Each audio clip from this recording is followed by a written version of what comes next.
Good evening, everybody, on the 15th of October, years flying by, for planning and licensing at the Town Council. So making a start, we're going to have a couple of late people coming in. Apologies, Duncan. I don't think we have any, do we? We have no apologies for this evening. No. Councillor North is one of our substitute members. She has come along for the meeting, but she will just be sitting in on the Come meeting. along for the ride. You've come along for the ride, haven't you? Just and I believe that you've got to leave. Well, I'll be going after the one that I spoke to you about. Okay, brilliant. Okay, so yeah, no apologies this evening. So there are some interests, and they're being declared now and will be declared a little bit later on as well.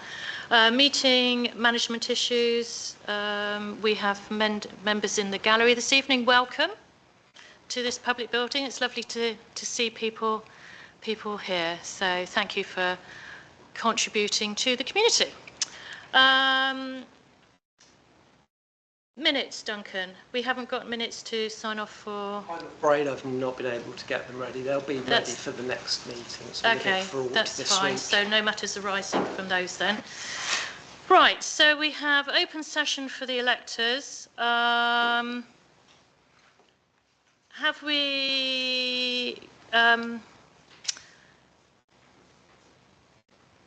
so we've just had new people coming into the gallery. Are you just checking, what are you representing?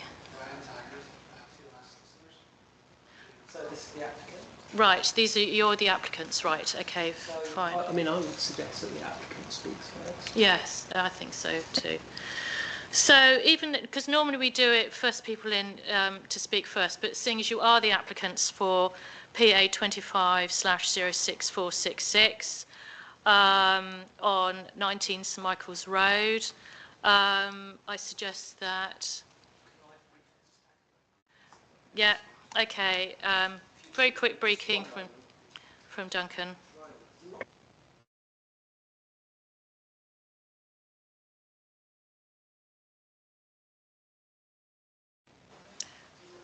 Just when Duncan's briefing Mr Taggart, we've got a statement from Councillor Kenny that she's going to make beforehand. So if you want to make your statement on this, Joanna, then okay.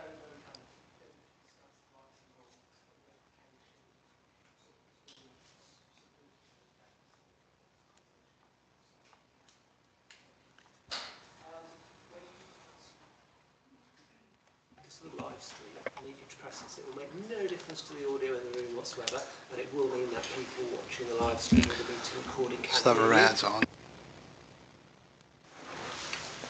You speak, and then when you finish your sentence,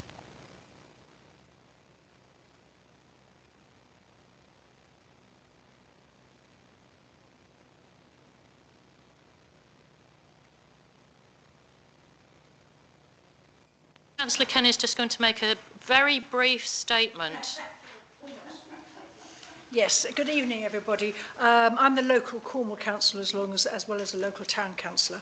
I've been advised by the standards officer at Cornwall Council that by virtue of being a trustee of the Newquay Centre, which is adjacent to the site, that I should declare an interest, but also to take advantage of the chairman's very kind permission to actually make a statement on this application. You can see from the block diagram the relationship with the Newquay Centre is minimal, with a small corner of the centre's garden abutting Church Path, which runs adjacent to the site. And between the two buildings, a green area with several large trees rapidly growing, so little effect on the centre. It's probably more to the point that I'm also a member of the Conservation Area Group. So in principle, I've got no objection to number 19 being demolished and rebuilt as a mixed-use commercial and residential property, and even being moderately increased in size, both in terms of height and footprint, but not at the expense of our historic heritage, the character of the area, and the effect on the views from the public areas across Newquay, all of which are protected by policies in the Newquay Neighbourhood Plan, most of which are supported by the town's design guide, the Newquay Character Study, which is Appendix 5 of the NMP. I'm pointing out that while housing policies and development boundary policies in the NMP, thanks to the new housing numbers, can no longer be applied, policies supported by a design guide, like the Newquay character study are considered valid as illustrated by their use in several appeals. You've got the comments from the public and Newquay's heritage groups. I'm not going to repeat them, though I support them, but I am going to tie them to our NNP policies. So starting with the Newquay character study, which is section 10A, so it's an update of the original CSA study. So the highlights one of the highlights they comment on is the back lanes and pathways providing routes to the town centre.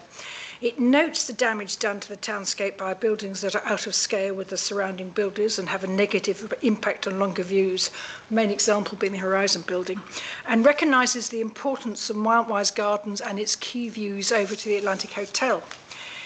And particularly it specifies the design principles to be applied, which is ensure that any infill development on the main street retains the scale and rhythm of the street frontage, street enclosure, building lines and roofscape, pay special attention to avoid conflicts over noise, parking and mixed-use areas, ensure other uses buildings reinforce the enclosure and street building lines and local materials where appropriate. And probably the key recommendation as far as this one is concerned is avoid the loss of any historic fabric in new schemes, particularly walls should be retained and incorporated into the design. So what policies apply? Well, first, obviously, HC1, which is protection of the built heritage. There seems to be no realisation in the application that the walls along Church Path are a non-designated heritage asset. I'm not going to read it out, but because the heritage policy is in 4 detailed section and is quite long, but this application on the face of it is breaching all 4 of them. The key issue being maintaining the historic character of the area. There's policy D1, and the sections that really apply there are section 2, which develop or reinforce a strong identity or sense of place, taking into account existing elements of the townscape or landscape that gives the place local character, with reference to the character study. And that means the character of Ennis Road as well as the Church Path. A road designed to be a cul-de-sac, always bounded by Church Path. And the other bit, I think, is 7D, where development over 3 stories proposed, applicants are encouraged to seek input from the Cornwall Design Review Panel and demonstrate how guidance has been considered, and design principles met with a comprehensive design and access statement. I don't think I've seen anything from the Cornwall Design Review Panel in this. And I'm not sure that I think the planning documents have got really a comprehensive design and access statement. Still going. No, 2 more policies to go. So the development, there's D2, which is scale and location of development. So development proposals are considered to have an impact on views of the local townscape, skyline or landscape due to their height, scale or location, should take account of the objectives for characters areas and be accompanied by accurate visualizations from the surrounding key visual points, including a longer distance from the immediate area. I don't think I've seen any visualization associated with this development. Where appropriate, a formal landscape and visual impact assessment should be presented. I've got no idea if it's going to be sticking out or whether it's going to be tucked behind the Woolworths building. And finally, the same point really, the protection of views and vistas. Again, I have no idea how this is going to fit. I see the plans, but I don't see a visualization of how it fits in the scene. I don't see how it's going to affect Ennis Road. I don't see whether it's going to affect from. So I have serious concerns about this application, particularly on protecting the historic side. And I would urge you as a committee at this stage to object until we've got the missing details in. And at that point, I'll leave. Points noted. Thank you, Councillor Kenny. Right.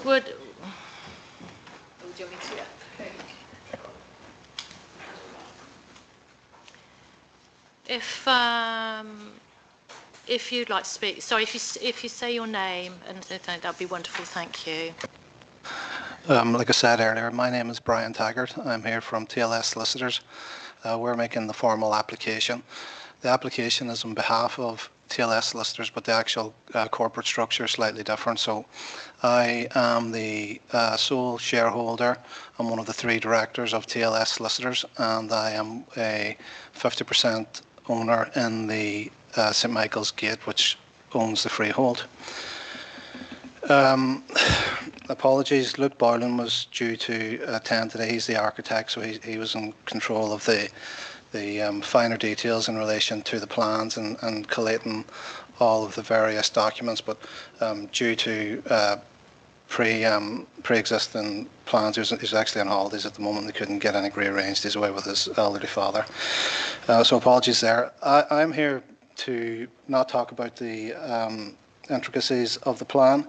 There's a couple of points that I would like to make. There's quite a lot of discussions about both the path and the wall, church path.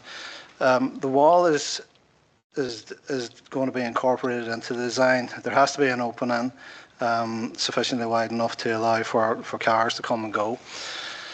But as you can see, the structure of the site itself is stepped back from the wall. It doesn't run up or abut. It's not designed to be taken away. So, if the genuine concern here is in relation to the aesthetics of the historic wall, then the historic wall won't be impacted. Say, if opening wide enough to let cars in and out. There's lots of online discussions. So, if I could just say that broadly, when I'm looking at the objections online, I see that most of the objections actually qualify the objection. They say that, like the lady before me, the councillor before me said that they don't have any problems with the site being demolished and rebuilt. The main issue is the transport issue. We do have a transport. We had a transport assessment, and it clearly stated that there was no risks associated with it. You know, Anners Road is a publicly adopted highway. We're talking about 9 additional cars coming and going, and they mightn't all come and go at any one time. So it's a maximum of 9 additional movements to and from work in any given day. To me, that doesn't seem significant. Each apartment will be limited to 1 parking space, whereas the residents in Anners Road, some by their own admission, have 4 and 5 cars, and there's a constant struggle. I know that firsthand because I've often let some of the residents park in the car park just for the sake of convenience, but there's been adequate plans for all the apartments contained within the site. There's a turning point within the site for the cars to drive onto the site, to turn around and come out facing the correct way when they come back onto Anners Road. Any cars coming, they'll be met by an electric gate.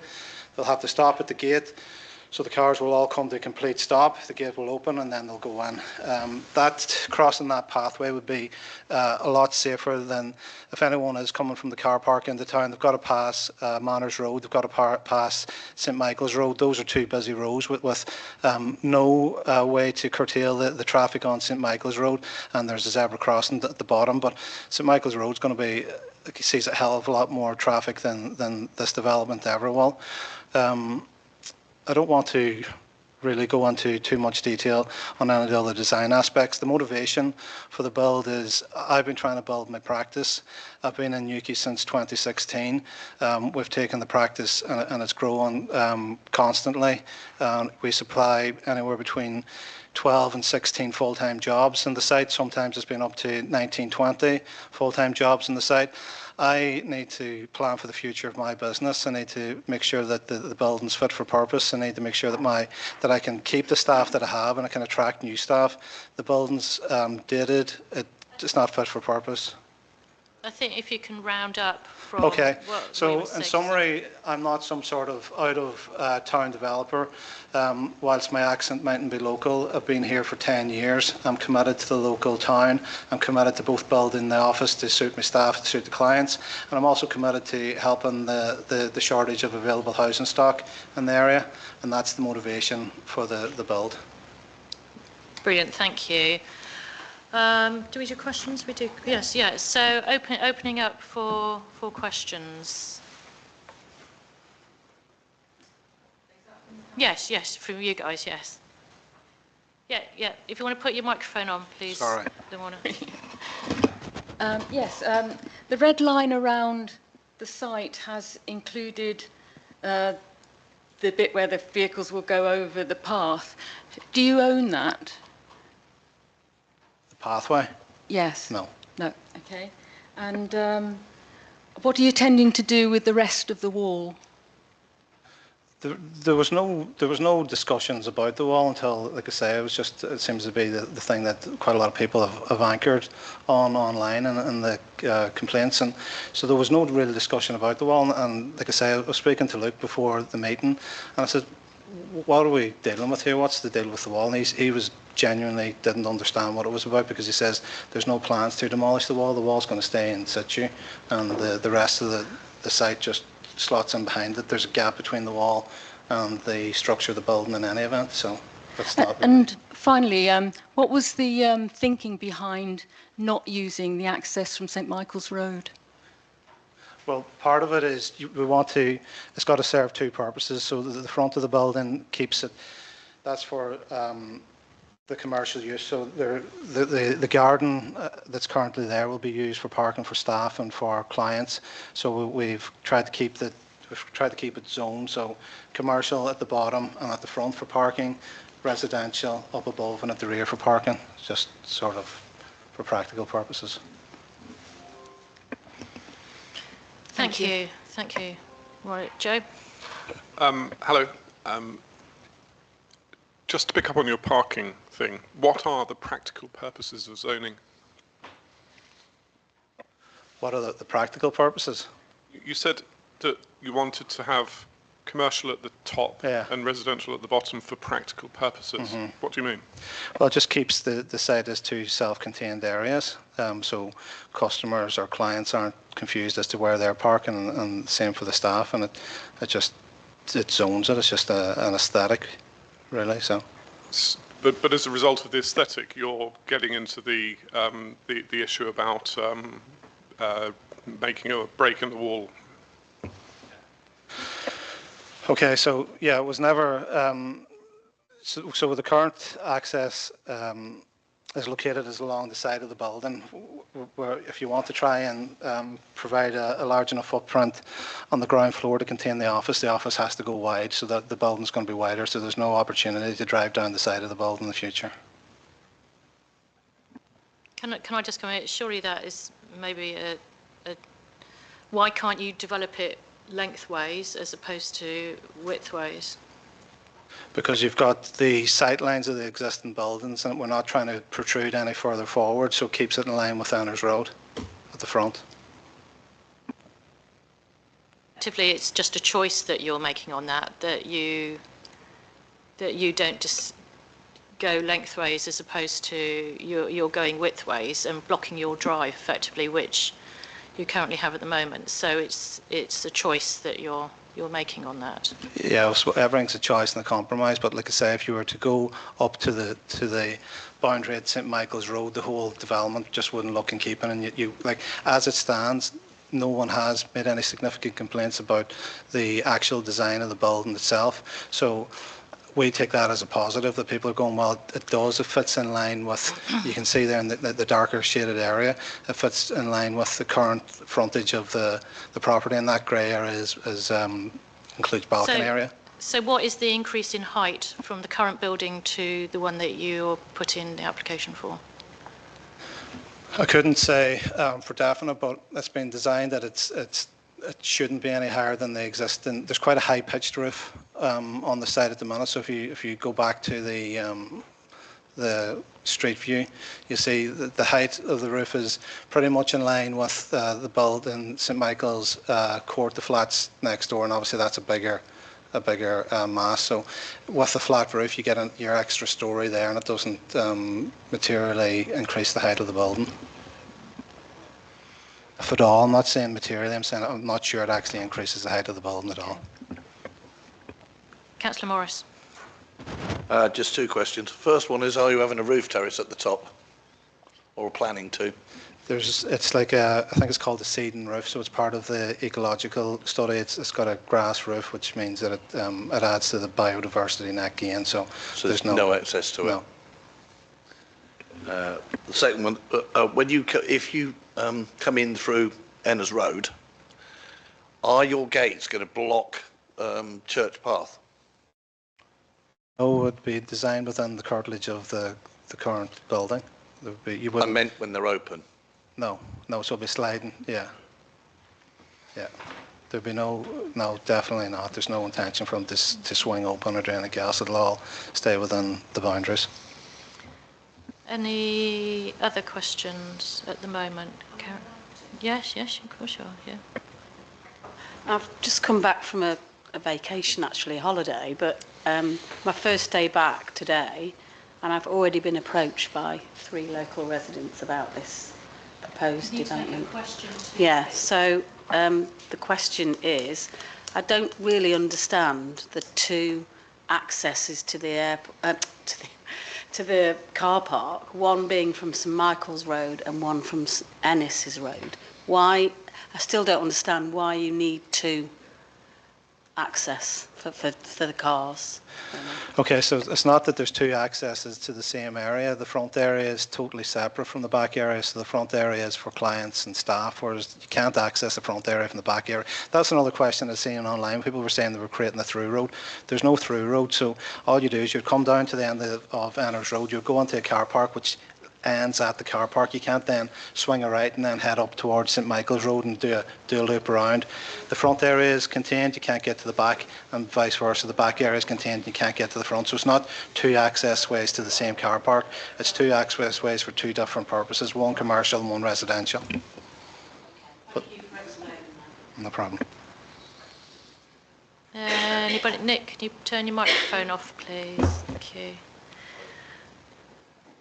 Any other questions? No? Okay, wonderful.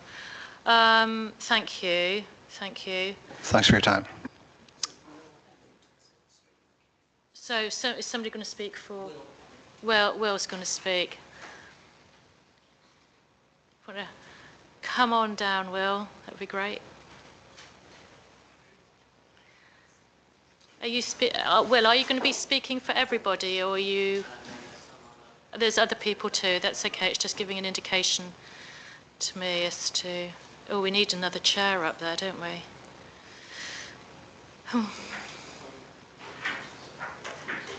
The mayor just showed somebody else in.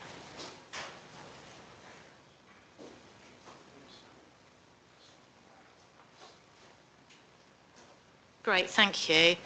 Well, are you okay? Put the microphone on. That's it. So yes, my name is William Emmett, Chair of the Newquay Conservation Area Group. I wish to object to this proposal on heritage grounds in regards to the partial demolition of the historic wall of Church Path. The wall and adjoining Church Path dates back to 1858 when the St Michael's Chapel of Ease was built. It was the first Anglican chapel in Newquay within the parish of St Columbine Minor. The path was made first and then the walls later on, and it was constructed to guide worshippers and locals from Mount Wise to the chapel and later along to Bank Street. Gas lamp posts were later installed along this route, reflecting the importance of it being a well-used public walkway. So when the the chapel congregation grew very large, a new St Michael's church, the present one there now, was built on St Michael's Road in 1911. The original chapel was later acquired by the Women's Institute and then by Woolworths when it was sadly demolished in 1937 to make way for a new store. The site now occupied by Peacocks and until recently Poundland as well. The Church Path wall remains are the only surviving physical link to the former chapel and therefore hold significant local historic and cultural value, particularly in relation to the Newquay's early religious history. The proposal to demolish part of the historic wall to create vehicle access to Ennis Road will result in permanent and unnecessary loss of heritage and would harm the setting and character of the public right-of-way, which continues to be used daily by residents and visitors. Thank you. I was just pressing right. Very succinct. Well done. Gold star. Questions for Will? Is everyone's okay with the history? Thank you. Well done. Well researched. Next person. Yes, do you want to say who you are and who you're representing? Thank you. Hi, my name's Jo Coates. I live on Ennis Road. I have been trying to submit my objection for 2 days onto the council website, and it's been impossible. And I know other people who have been trying and can't as well. So I will continue to try and do that, and I will send it by post if necessary. So there are other people who are actively trying to object. So I'm just going to read a couple of bits from my objection because no one's been able to see it. So the application states that 6 people work for TLS Limited now, and 6 will work there after the development. The current building is not insubstantial and could easily be internally replanned to modernise facilities. If necessary, a small extension could be added to the rear of the building, as there is plenty of space while still keeping a large car park. But more space is not needed, as the application states that gross internal floor space for professional services will be reduced by 35 square metres. Having a unique and attractive building should be seen as an asset rather than creating another bland, grey, modern building. I will then move on to another bit, which is about the trees. The application states that there are no trees currently on site, which is true, because a couple of years ago all trees, plants and hedges were removed or cut back to less than a metre, presumably in readiness for this application. Looking at the planning history on the Cornwall Council website, it shows an application was granted in 2012 for the felling of 2 of the 3 large Monterey cypresses that were towards the Manor Road end of the plot, with the condition that 2 replacement species with similar attributes be planted in their place. There's also another letter from Cornwall Council in 2014 asking why these trees had not been planted. So my question is, where are these 2 10-year-old trees? There's also no planning application visible on the website for the felling of the 3rd Monterey cypress by Smaldon Tree Services, which had a TPO on it. There also used to be an owl that could be regularly heard at night from that tree, but since clearance it has gone.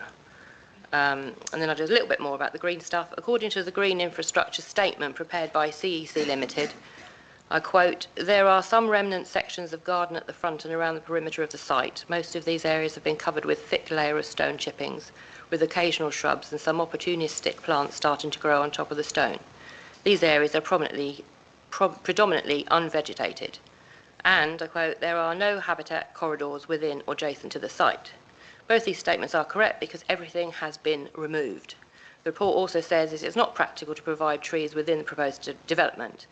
That is because it is so large. But even so, I quote, "The site has been designed to achieve over the minimum biodiversity net gain requirement of 10%.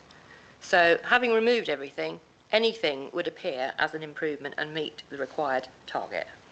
Also, there is no mention of the historic wall in the report, which there should be." I'll just say one other little bit, and then I'll hand over to another resident. Ennis Road already has parking problems and traffic issues, allowing even more cars and vans and lorries down a single lane, nearly 100-year-old cul-de-sac would only make things worse. There is nothing positive for Ennis Road in this application, and Ennis Road should have nothing to do with it, as 19 St Michael's Road has adequate vehicular access in St Michael's Road, and only this access should be used. Why should the residents of Ennis Road have to put up with months and months of cement lorries and building supply lorries disturbing the peace and damaging the road and causing general chaos in such a limited space for no reason? It is unreasonable to expect the residents to accept a fundamental and permanent change to the road in which they have purchased property. If the applicant had engaged with the community in any way, he would have quickly understood its feelings. Thank you. Thank you. Does anybody have any questions for this resident? No? Are we sure? Okay. Thank you ever so much. Next person to come on down. Is there anybody else up in the audience that is going to speak after this lady? No? So you're last one. Okay. Thank you. Hello, my name is Jane Devereux. I live on Ennis Road. I'd like to just say, first of all, that I don't object to the building being redeveloped in a way that is kind of acceptable to everybody that lives there. I'd like to add that a bit of community engagement might have avoided this whole process, really. I think maybe speaking to the people on the road. I think the main thing I'd like to talk about, in addition to what people have already said, is my concerns around safety on the footpath. The fact that St Michael's Road is dangerous to cross, I think, really adds to the point that we're trying to make, that this church path is used by hundreds, actually thousands of people in the summer. It's a main pathway into town, to the beaches, into town, from the car parks, and it is actually almost like a traffic jam of people at times. People quite often get halfway down and then pull in the middle on this point where they're going to put the road. And they wait there for other people to get through, and children go down on their scooters. Because the path is so narrow, I fail to understand how anybody coming out of a 3-metre gap from this car park will be able to see children coming down on their scooter. It's a hill, they come down at speed. The person coming out of this electric gate is going to have to crawl across the footpath, and they won't be able to see children coming down. So I haven't seen any evidence to suggest how this can be made safe, quite honestly. The fact that I've read the traffic assessment, and I don't think it's really adequate. I think to say it's only 9 cars a day is not realistic. What about delivery drivers? What's going to happen? I noticed in the traffic assessment, they've said that people might not need to use their cars because they might car share. Well, that's quite an assumption. They've also said that people might not need to go to the shops because they can get Tesco deliveries. Well, I'd like to talk about the fact that the Tesco delivery vans are going to get to this gate. Will they be able to get through it, or will they have to reverse all the way back down Ennis Road, which is a single road? Apparently the road needs to be 5 metres. We all know it's not because of the way the parking's allocated. In the summer, the road is absolute chaos, quite honestly, with people reversing up and down. People get lost. They try to go to the bus lane and they end up on Ennis Road by accident. And honestly, it is complete carnage most of the year. Also, another question that I've been asked to raise is, what will the address be for this car park? Will it be an Ennis Road address? And in that case, will they then actually have access to parking permits on Ennis Road? What happens if they have more than one car? Of these things being considered? And I'd like to also say, have they actually considered other options? Have they looked at access into the bus lane? Could that be considered? Could you put an underpass under the building, which is quite often done, so that you could get to the access around the back that way? I'd like to ask why these things haven't been considered, and that they've just assumed that they can go into Ennis Road and actually endanger thousands of people on the footpath and really ruin a road which is very special and which means a lot to people, which is why we're all here.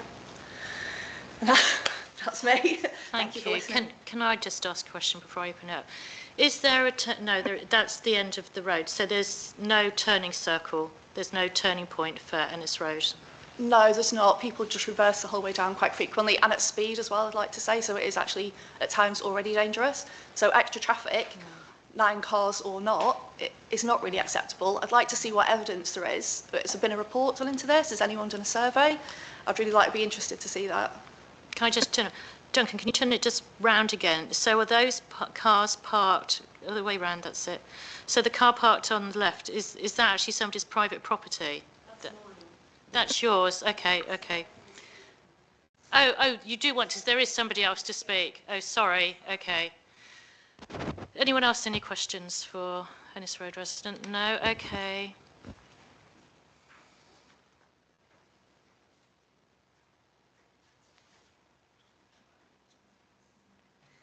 Hi, I'm Claire. I live at number 1.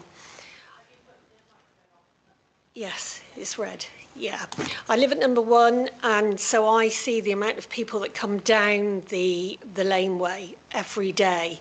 The summer it is, they pool outside my house, just waiting for people to come up and down with buggies, children and all sorts of things, dogs loose and everything like that.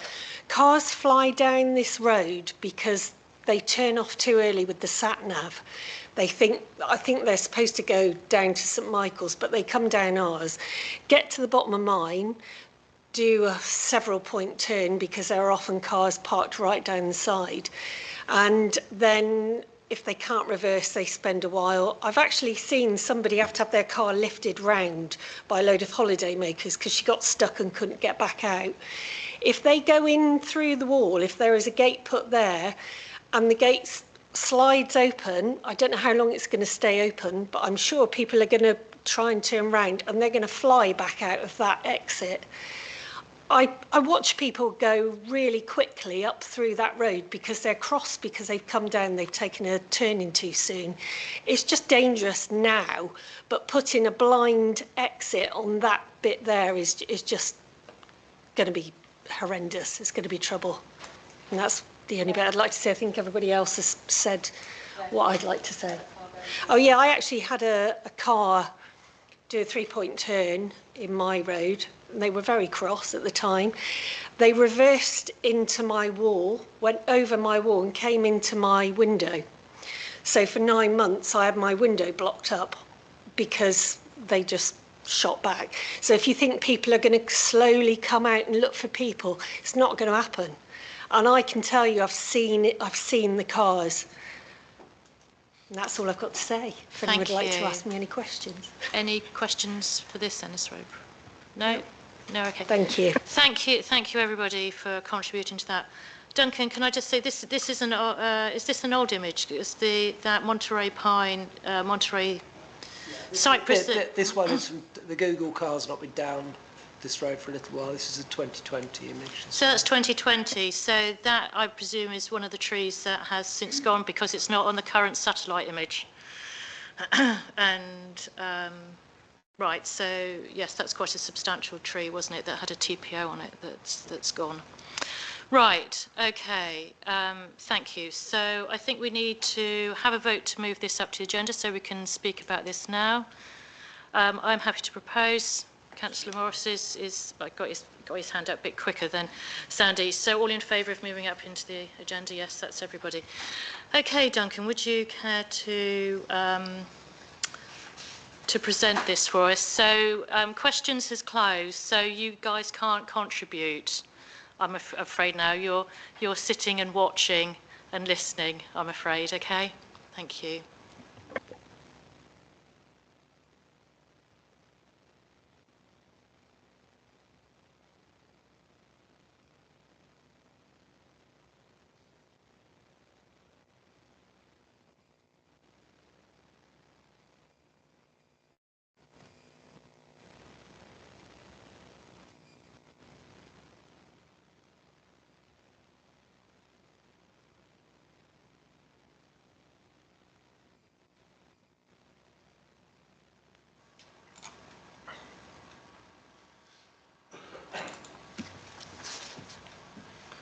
Right then, okay, councillors. Right, you'll be aware from the comments documents that you've got in front of you, there's some, I know we've heard that there have been difficulties logging comments to this application. There are some 50 public comments, which is a significant amount for Newquay. 50 public comments on Cornwall Council's register at the moment.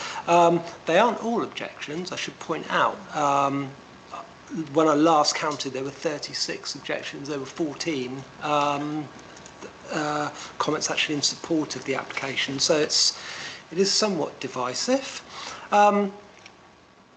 Yeah, I just wanted to start with the location and, well, with the block plan, really, just to make sure that we're all aware of the application site itself, and just to highlight, I'll just zoom in a little more there, just to highlight that this is the area where the entrance and the church walk and the wall would appear to come into conflict with each other. Can I just ask on that one, Duncan, that little, oh gosh, I get this pointer going.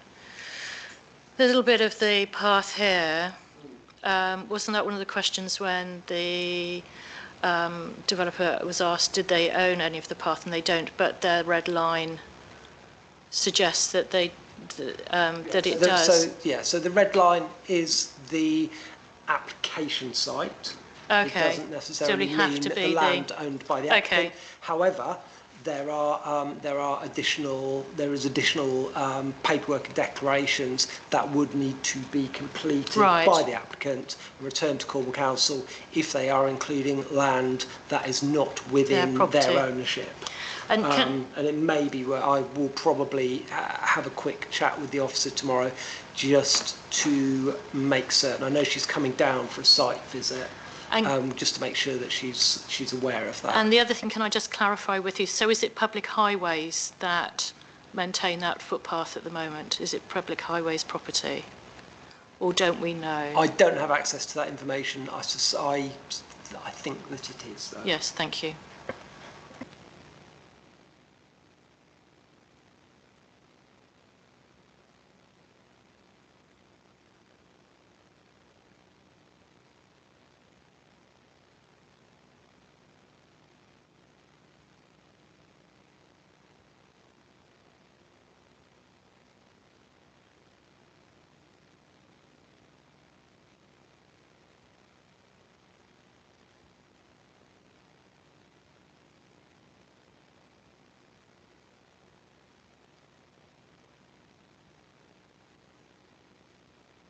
keep interrupting you. Have we got the spot height for the roof, please, that was back on? If you scan over to your, the other way, yeah, and scan down. It's got a height level, roof level, 46.62. Can we make a, well, I'm going to make a right, 62.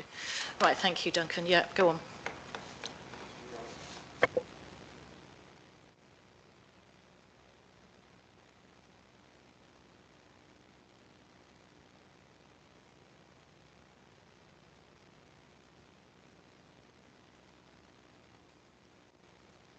Onto the actual proposal itself. So I'd flip this round. Let's just put it the right way up again.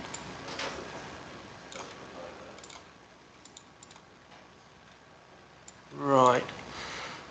Okay. So we'll start with the south elevation. This is the elevation facing St Michael's Road. I think you can see from the other elevations that there's quite a sloping topography here. So from St Michael's Road, it effectively presents as a three-storey building. An important point, I think, about this and some of the other drawings is there are two actually. We've got a dotted line here. This line indicates the extent of an application which had been submitted and withdrawn. When was that? I don't have that. I haven't taken note of that date, but it's relatively recent. So by the current? Yes. Yeah. It's a relatively recent one. The significance of that is related to these diagonal lines. The diagonal lines refer to the previous withdrawn application that was accompanied by a light study. So the current application isn't accompanied by a light study, I don't believe, but a light study was taken or was carried out on what would have been a slightly larger building in terms of its scale and mass. So I think the purpose of this is to allay any concerns about loss of natural light to St Michael's Court or to the properties at Ennis Road. That's what it's intended to demonstrate. Could you enlarge?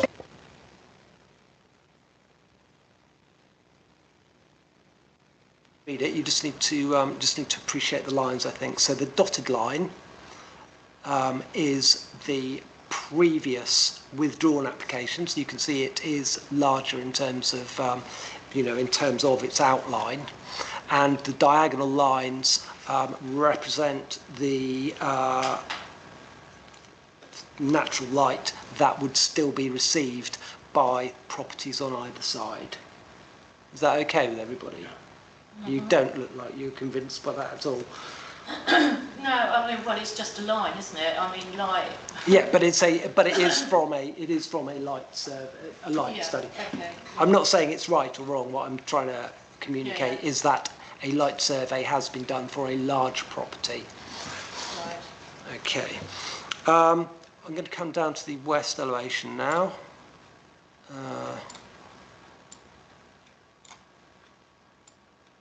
Yeah, that's the west.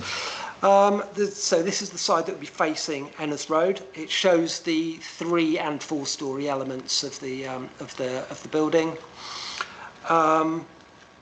You've got Church Walk coming down the side, and this is where the vehicle access would be created. Again, I think you can see the dotted line, which comes all the way back here as well, where the car park would be. That too refers to the withdrawn application. So you can see that the withdrawn application was quite a lot larger than what we're looking at now. But that's got absolutely zero relevance to this because it was withdrawn. It never got planning permission, did it? It was withdrawn. No, so it's got absolutely zero relevance to today's discussion. I'm just trying to walk you around the plans, that's all. Just in case you sort of kind of wonder what the heck that is. Yeah, but whether that's bigger or not. But I appreciate your clarification for those lines. We look at each application on its merits, of course. I shall refer to the dotted line no more. I appreciate it. My Just pleasure. not to mislead us to think that this is a half the size of a previous application. The north elevation, let's make that slightly larger, is what faces Manor Road. You can appreciate here the 4 floors that are allowed due to the topography. So you've got 4 floors, balconies. Some slight confusion because we were told by the applicant, unless I misheard, that there was not a roof terrace, but the plans that I have in front of me do show a roof terrace to this building, and we will see that further when we look at the floor and roof plans. Okay, but that is why there are people up at the top here. Can I just there is an increase in height up to 48.15 centimetres from 46.62, and so if you can have comparable with the roof lines, it is higher up. So, and if that is a balcony there as well, then there's bear that in mind. I think actually, I'll just make that slightly larger, just to sort of further reiterate your point. We said 46.62 as the existing ridge height, so that's this line here. Yeah. So it's almost in line with that, but slightly below. But that on the top, obviously is set back, but that's kind of accounting for this sort of 1.5 meters or so increase in height. I think the last elevation that we'll look at, this is the side that faces. This is the. Sorry, yeah. This is the. I'm looking for the east. Where are we? Back down here. So this is the side that would face St Michael's Court. Obviously, it shows quite a good profile of the development. There's some quite small writing on here. This tells us that there are cavity nest boxes for swifts and house sparrows included on this part of the building. Floor plans.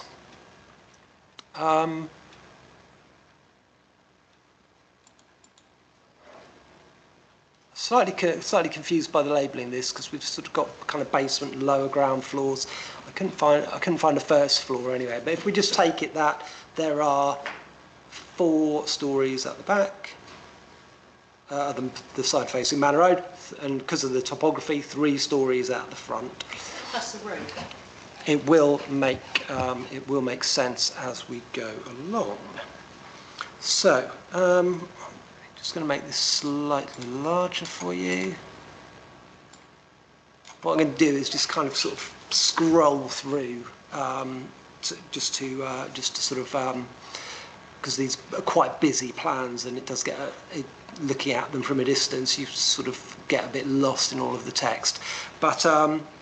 This is starting with the rear car park, which has, so it's on the Manor Road is beyond this block wall here, and beyond this car at the top, and you've got 10 car parking spaces there. It includes the entrance to the car park, which is currently at the end of Ennis Road and is the wall that follows the church walk. We've got a deep ring soakaway. There is bike storage at the rear as well. We look at that first floor. It's been referred to as the basement floor. So it's the rear section of the building. This, accommodates 2 office spaces. If we continue to scroll down. Sorry, and I also want to draw attention to you've got a central stairwell in this building as well. But no lift. No, there's a central stairwell, no lift there. And then to the front, you've got your 6 car parking spaces. The next again, we'll start from the back if you don't mind. So obviously we've got the parking. This is the floor above. Okay. So to start with, above those offices that we saw in the previous plan, you've got two-bedroom residential units with north-facing balconies just on the corners of the building there. The front section of the building, so effectively this is, if you like, the ground floor of the front section, when viewed from St Michael's Road. You've got here further office space, reception, meeting rooms, etc. And then obviously we've seen the parking for 6. It's my understanding that the parking for 6 is the commercial, and the parking at the back is for the residential. I think that's correct. So can I just clarify that there's only step access for the commercial side of things? So if you're in a wheelchair, there's no way of accessing from the staff car parking spaces to the commercial properties.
Vehicle may potentially, may potentially be coming down here at some speed, and I believe that this is the area of wall that would be taken out. Before I open it for questions, can I just make some comments, please? Looking at the street view, can we have a distance, please, between the new construction and to its neighbour to the east?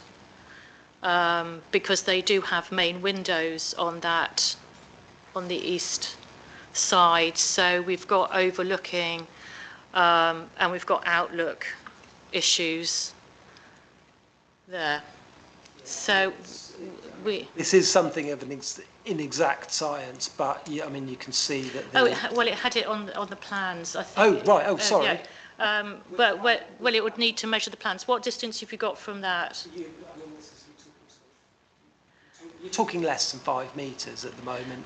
But I mean, and the building's going to on a bit of shift an over angle. because it's blocking that driveway, isn't it? It's building over that, so the distance is going to be potentially just a couple of metres. I think I wouldn't like to but it is. I mean, it might be better if you look at the actual street view again. If you look at the street view, that they're going to be building quite close to the wall. Yeah. You see that there's a lot of windows here, so that they want to lose the driveway here, so the building's going to be increasing in breadth. So potentially there's just going to be the width of the drive that they've got on the next door party. So their outlook is going to be very in your face, let alone overlooking, and it will be blocking the light for these neighbouring windows here. The neighbour on this side has a small window which is not necessarily important, and it has the width of the footpath increase.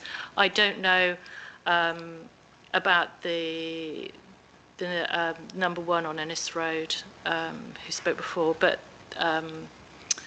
I mean, so we do have issues of overlooking, we have issues of light, we have a large increase of the mass of the building. And effectively, it's going to be 5 stories because it is an extra height on there.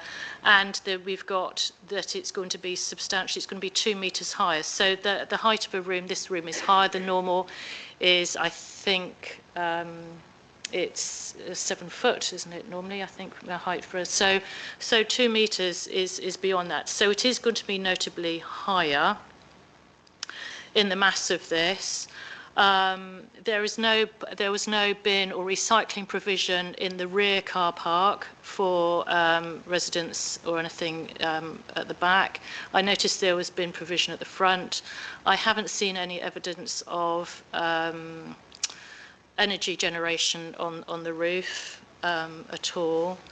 And it's like that large increase in mass, because I think if we drive, do we still have we have these the sloping roof structure we are now replacing with a block, and effectively 5 stories because we've got the underground that's going to be dug out on the slope. I am concerned about the trees. The sycamore trees that were in the front of the garden were removed less than 3 years ago. The previous government legislation said about trees removed within 3 years, and then development was a bit of a no-no, and so I do have concerns then about getting information from Tree Preservation Officer, please, as to the trees that have been removed and recorded, and they're evidenced as being there as with past Google images. The tarmac, we've got the issue of the permeable surface. And of course, there is, I think there's plenty to go on with crossing a public highway and a very active footpath, which is on a slope, with going down a hill. That can we get the view on Ennis Road again? Sorry. So I'm thinking of a parallel to this is Wildflower Lane with entrance to the Newquay University. But with Wildflower Lane, it's hedgerows. And on either side here, we have walls. And so the only way you're going to be able to see these walls is actually with your vehicle being in the lane. You cannot see around the corner. It hasn't got the width to do that. So the curtilage, I think we need to definitely need to get consultation with highways, with crossing their property, and a health and safety remit. And this is a light. I think, here as well, which hasn't been put in for being removed. And I think they're still keeping the doorway here. So yes, the width of this, and because of the vehicles going up, this is going to be a slope. The vehicles are parked up here, then it's going to be all excavated, but that hasn't been made clear in the planning. So this is at a higher level. So this is going to be a slope down on that, which again is an issue from coming along here and going up a slope for vehicle. And because that's going to be quite a short relative distance, and I don't think that's accommodated on the plans, it's not made obvious, that a delivery vehicle wouldn't be able to make that angle of slope. We've got issues as well with the disability access of the site, which is a legal requirement, and equality for that. So as well. So opening it up to other questions. Now, in principle, I could support something on that site. Just not that. Definitely will not be supporting that. The other one that I've thought of is, on top of Sarah's, there's no amenity space at all. There's absolutely nothing there. So, no, definitely not for me. I'd even go as far as to propose objection straight off. I think with we need to really make sure that we've got everything that we want to object on before we raise on that one. Francis. Thank you. I mean, I know, having sat on this committee for some years now, we've seen some oversized Lego-style characterless applications before, but this is probably in the top 5. So from that perspective, it's absolutely not the type of property we want to be seen developed within our community. I'm also aware of the really unique community that Ennis Road has in it, and this would absolutely demolish that type of feeling that the people, the residents have there. And I'm absolutely, that is a accident waiting to happen on that pathway. It is so busy. I mean, an accident, I knew your neighbour and saw the boarded up window for 9 months there. But it's so well used. There is no chance that a child will not get knocked over or a dog won't get run over. So that to me is absolutely critically no. You know, it is a big site. Yes, we could get more affordable housing on it. Is it affordable housing? I don't know. But yeah, no. Yeah, go into Threshold for affordable housing, section 106, it would be 1 more residential unit. So 9 is the magic number that isn't keeps that you an below. Interesting 10 or above. Yeah, isn't that an interesting administrative point to make? I was going to ask, could you show the first outline of the 2 offices that you proposed? It was the first slide you put up before.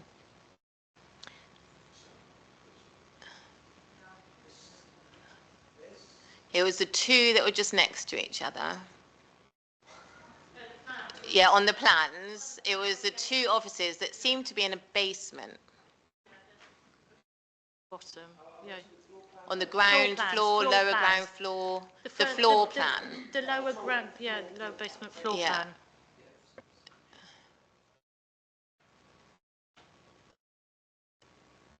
So, and it was just 2 offices there. On. No, that one. So this is the one to the rear of the building, if you like. Yeah. The Manor Road side of the site. So they go in through the front of the building from the main road, and then, so effectively the office staff that have worked there, the 6 office staff, are going to be chucked into the basement, while people who have bought their new homes aren't going to have any garden or just a small balcony, which I don't think is a very nice community type place to live either. So, I mean, like the point I made, so the office parking is from Manor Road, and there is only step access then to those workspaces, which is effectively illegal in terms of equality at the moment. I just think from a, looking after your team, it's not exactly providing them with the nicest environment to live in. Work in. Yeah. So, I mean, it's, I don't know if it's going to be maintained as a solicitor's, but I wouldn't have thought that was an improvement necessarily in the quality of office space or an expansion of the office space from what they have at the moment in the building. I mean, I don't know if it is the solicitors is on both stories and is the whole building, or if there's accommodation upstairs currently. I do not know. So, yeah. Okay, Nick. I forgot to mention this point. Being a taxi driver in the town, I know exactly what Ennis Road is like. I go in backwards so that I can actually come out forwards, because I know that the possibility of turning anything around down there is impossible. And you try and do a Tesco's lorry, which is about the size of my car and half again, it's got no chance, absolutely no chance. So I know exactly what you're like, and I feel you're paying because I'm going backwards, as I said. Thank you. I think we are aware of the limitations of Ennis Road, because can you just scroll up on that for the entrance to the car park? You see, there's no indication here as to the slope, the difference in the slope, apart from the spot heights, which are there. So they've got a spot height here of 3453, spot height here of, well, I'm not sure if that's clear of the top of the wall or not, but there's been no, and whether that's going to be dug out or not.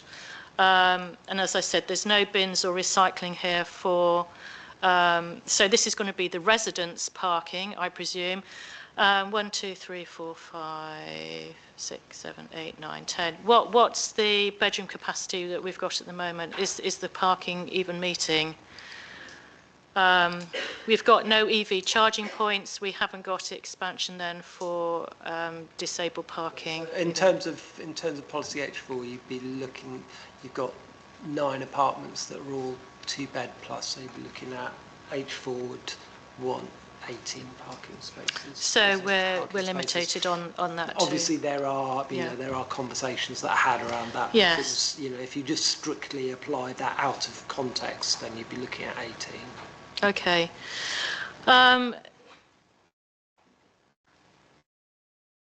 Yeah. Does anybody else have? Being Twitchy Joe, put your microphone on. Yeah. I'll make a comment. I just perhaps want to start by trying to bring out some of the positives in this application. So, I mean, I applaud the intention to try to make improvements to what could be argued to be a building that's come to the end of its functional life. It needs revamping. I think. I mean, I applaud the fact that the applicant is an employer of the town that wants to build some residential accommodation that is much needed. And so I just think it's worth noting those things. And so I think it's really important that we know that there are good intentions behind this.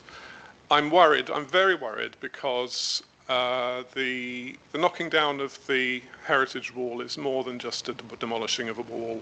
It's demolishing the character of a street that arguably Ennis Road is one of the top 5 character streets in Newquay, alongside other things like Crantock Street, iconic streets that really bring the town to life. So I think there is potential in the footprint here to make something which is really, really good for the town. But I'm afraid that this is not the way. I can see that with a bit of redesign, there is no reason why commercial business parking and residential parking can't exist in harmony. One of the solutions, in my view, would be to have a rethink about the current driveway going all the way to the bottom and seeing how much of that can be retained.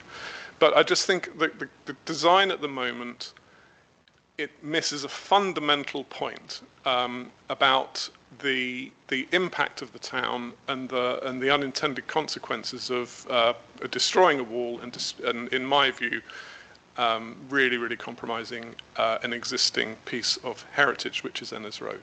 Okay, so I think with a rethink, this could be really good, but it's just I think it's the wrong approach to what could be a really good solution. So I take all of the good points that I believe in the fact that the applicant is an important member of the community, is an employer, is a valued member of the town. And I think with a rethink that this could be good, but I can't see that I can support it in its current form.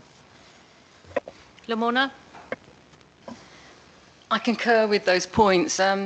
Having read through the many comments on this planning application, both for and against, it seems that people are generally very positive about the need for a new building for TLS, and it's certainly great to see a Newquay business flourishing. And we all understand the need for additional residential properties. However, in my opinion, there are also very valid objections.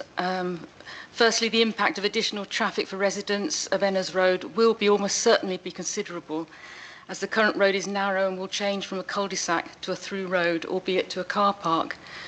And secondly, I totally understand the risk of injury to those using the church path, particularly young children, when vehicles are crossing that path. And finally, this is a historic wall, and we should be mindful of heritage being close to people's hearts.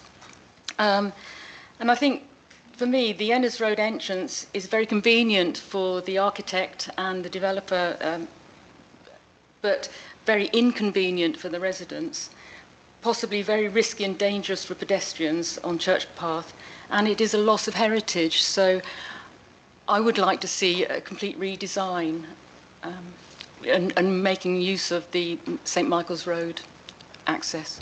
Thank you. Okay, so has everyone said their piece? So does anyone want to make a proposal? Nick? I propose objection. Seconder? Vote on that. Have you got enough there, Duncan, I think? I think, reiterating those points, I totally get the redesign of the office, making a modern office space, but I think it's going back and rethinking these and really having a close look at the neighbourhood plan and the other, like the environment stuff, and really look at that and how you can work with that with all the things that we've past commented on. And yes, value your employer, but there's a lot of serious issues that I think need to be overcome from that. So hopefully see you back in the future with some, yes, with some alterations maybe. So thank you. So, you're very welcome in the gallery to stay for the rest of planning.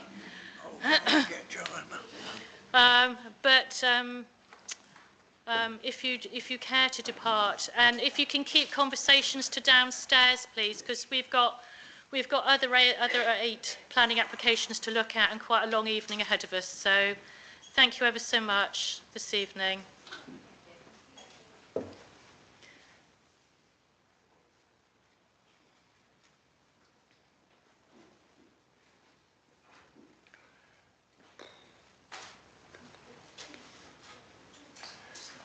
All right, sorry, I'm just trying to get on.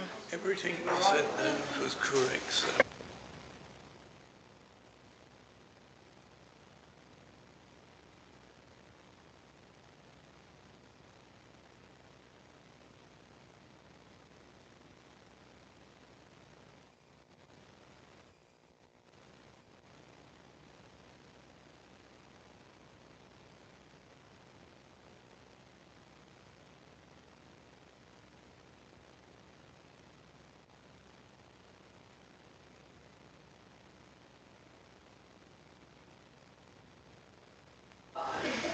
Margaret has left. Oh, yeah, bye, Margaret. Yeah.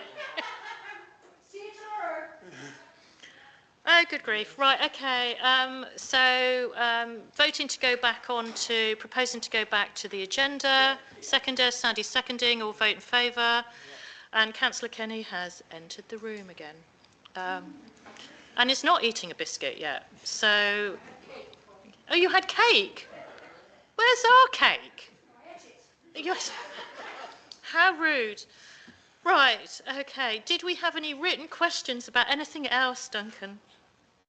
On item 6? Not received any written questions. Wonderful. Okay, thank you. Right questions. I don't know. Well, you never know. Snail mail. Active consultations. We've got Let's Talk Taxis. No, before that, we need to hear what Duncan says. Yes, so I'll just quickly go through this. You may be aware that this committee rarely deals with issues to do with taxis, but as a former licensing officer, they're probably about 50% of my workload alongside alcohol licensing. So for me, it sits very comfortably, but it's a rarity for this committee to be looking at taxi licensing. So you may be aware the council are intending to remove the 6 Hackney carriage zones which currently exist in the former district and borough council areas, Penwith, Kerrier, Carrick, Bristol, North Cornwall and Carridon. Those areas all go back to when we had district and borough councils. Effectively, what Cornwall Council are looking to do is create a single taxi area for the whole of Cornwall. One zone. Everybody would have the same badge, be subject to the same rules, the same fees, although that is largely uniformed now. Nick, I presume you have got a conflict of interest with this, and you should be out. Oh, okay, right. So yeah, you should be out of the room. Well, you should have just gone out of the room, shouldn't you? That's what I put my hand up for. Well, you don't have to put your hand up to ask permission to leave the room. And to be honest, he didn't. I don't know if he did need to leave the room. To be honest, so a survey has now been launched on Let's Talk Cornwall, where Cornwall Council are seeking views from the taxi trade, as well as members of the public and organisations such as ourselves, various stakeholders. I'm hoping that the chair of Newquay Taxi, I've been talking to Nick about this, and we're hoping that the chair of Newquay Taxi and Private Hire Association will be able to engage with us at a future meeting, possibly the one on the 29th. It's a gentleman called Julian Church, and I think he would like to put the Newquay Taxi Association's case regarding this. I'm also hoping to talk to Cornwall Council, because I am interested what their motivator is for doing this as well. Do I know what it is? No, I'm saying that's what I'm saying. I want to. I've got somebody who I used to work with who I can have a good conversation with about this. The survey closes on the 31st of December, so we're not rushing with this. So I mean, what I was suggesting is that we, if I'm able, we'll get Julian Church along to the next meeting, and even then, we wouldn't necessarily need to make a decision. There is a survey. And I think that the link is on IBABS, but I can email it round to people so that they can have a look at it and have a look at the questions. But I think for this evening's meeting, I think if we were to make a vote on it, it would be very, very uninformed, and we do like to make an informed decision on things, I know. So, I mean, it says, dear councillor. So, where was this? Who was this aimed at? Who brought this in, or did it come to you, not as a councillor? The town council. It came to the town council. Yeah. Okay. It's come from unfortunately, it's come from a policy officer who's now taking an extended extended break from Cornwall Council, so I've not been able to talk to her about it. Okay. I have other people that I can talk to about it, just to get a better understanding of where Cornwall Council. So I'm very, I used to be quite invested in taxi licensing, and I'm very interested to know what's going on.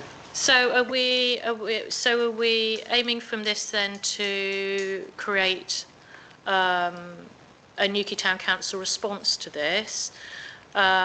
Or so my thoughts is that should be separate maybe from the Taxi Drivers Association, because otherwise we're just going to be reiterating what they say when they have their own separate voice. So I'm thinking of other things that we've constructed our argument from ourselves. We haven't had somebody come in, and Joanna's sort of frowning. Do you see what I mean, Joanna? Well, I do, but I have questions that I want to ask. Yeah. And the taxi drivers. From the taxi drivers, because there are things like, which are not clear in the questionnaire, things like all the fares are going to go up because they're going to, as I understand it, that because they're all going to charge the same price as Truro, which is more expensive than everywhere else. So there are things I would like to talk to them about. Doesn't mean to say I'm going to agree with them, but I would like to hear what they've got to say. But I mean, do we know that? I mean, is that their choice, that they're going to be deciding to charge the most expensive? That's what we're going to ask. It's effectively, if you want to get a licensing officer in as well, that would be great. But effectively, I would like to hear what they've got to say. Okay. Yeah. And as I say, I'm not trying to force anything on you one way or the other. I'm trying to make sure that you're making an informed decision by getting Cornwall Council's view and getting the taxi trade's view. I'm not certain that the two align with each other. So I'm very keen that this committee makes a decision that has taken on board both sides. And what I was trying to say, and I obviously didn't say it very clearly, is that the survey closes on the 31st of December. If Mr. Church comes along and speaks to you at the next meeting about this, you do not have to rush and suddenly make a decision. Okay. Yeah. But that's what I would like to do. Is if you're happy to speak and get one side of the story, then we'll make sure it does. From Cornwall Council. Yes, we need someone from Cornwall Council. This is what I'm going to. That would be the ideal version, but you might end up with me having to relay something secondhand. But one way or another, my intention is that you get both sides of the story. Is it possible, you, Joanna, to talk to somebody in the Transport Councillor, sort of like for this, as to the reasoning behind? Cornwall Council have already been approached by various people. We haven't heard anything from, I don't think we've heard anything, because the decision is made by miscellaneous licensing. So, I can ask around, but it's a sort of position paper that is sent to miscellaneous licensing. Presumably the paper will have recommendations and reasons why they're making the recommendations. But currently they're doing the consultation. So perhaps Duncan coming back with sort of, being cynical, it's going to save an awful lot of effort in Cornwall Council if they've got one of these things as opposed to 6. Yes, I'm pretty sure that is the reasoning behind it. But yeah, we do need confirmation on that, and what the implications are, and who sets the taxi charges and things like that. Yeah. Okay, a point as a former licensing officer. I don't think that from the Cornwall Council's point of view, that there's massive savings to be made, whether you're issuing everybody with a red coloured plate, or if some places got red ones, some got blue. They did unify the rules across because some of them required a knowledge test once upon a time, others had to do a driving competency. That was all formalised across all of the districts, because they all had 6 different sets of rules. That was all formalised some time ago when I was still an officer. The big change is that I live in Camborne, and rather than having to work, and I've got a Camborne plate, and having to work the the ranks in Camborne, I can now come to Newquay. If I, for instance, pick up somebody in Newquay at the moment from the train station and drive them to Penzance, I've got no way of picking somebody up from Penzance and coming all the way back. That journey is coming out of my pocket, and effectively Cornwall has very, very, very high, some of the highest in the country, Hackney carriage tariffs because of that, the rural nature, and B, the fact that you can't pick up that return journey back home. Yeah, and there is, part of me thinks that if you could pick somebody up from Bodmin Parkway and bring them back to Newquay train station, then the tariffs would come down. So it's not, I don't, they would have to. They would have to. The tariffs are, there is a mechanism, there is a mechanism for calculating them. But anyway, I just wanted to say, so there's a lot of unpicking to do. I will go back and have a look at the miscellaneous minutes and see what I can pull out and bring it along to the next meeting, and we'll see if we can get a representative here as well. If we could, maybe, if you could send us the link, because I don't know if we can access is that link live? That's on there. Oh, the link's live on there. Oh, not sure. But if we could if you could send it to us again, and then as individuals, maybe we could have a look at it and see what questions they're asking. To do that as individual, not as councillors. But we're not rushing. No, we're not rushing at all. No, sorry, joke. Went over. Yeah. Marvellous. Okay, thank you, Duncan. So, do we need to vote on that? No? No. No, not we're making a decision, are we? No. You do. Okay. Licensing applications and other licensing matters. Duncan, Treloggan Road Service Station. Which is it's the new petrol station, isn't it? That they're going to be putting in back in at Tesco's. It's that back again, isn't it? No? It's Morrison's. Oh, is it Morrison? Okay. So, yes, this is a variation of an existing licence. We really don't need to spend long on this, in my view. This is a variation of an existing licence. It effectively brings their premises licence into line with the approved planning permission that we looked at earlier in the year, which we all, to be honest, it was quite liked. It does mention the inclusion of a Burger King concession, so I don't know if we'll see more planning coming in. I'm not certain how that changes the site, but they're updating their Annex 2 conditions, which all seemed absolutely fine and dandy to me. They aren't changing any operating hours. The big changes really are that the plans on the premises licence will now match the ones that we supported and were approved earlier in the year. So, so anyone want to, Sandy? Yeah, speak, please. Sorry, I'm losing what going. My concern is they want to serve alcohol 24 hours a day. They already can. They already do. They already do. They're not making any changes. Not 24. Yeah, but they're not making any changes to the operating schedule.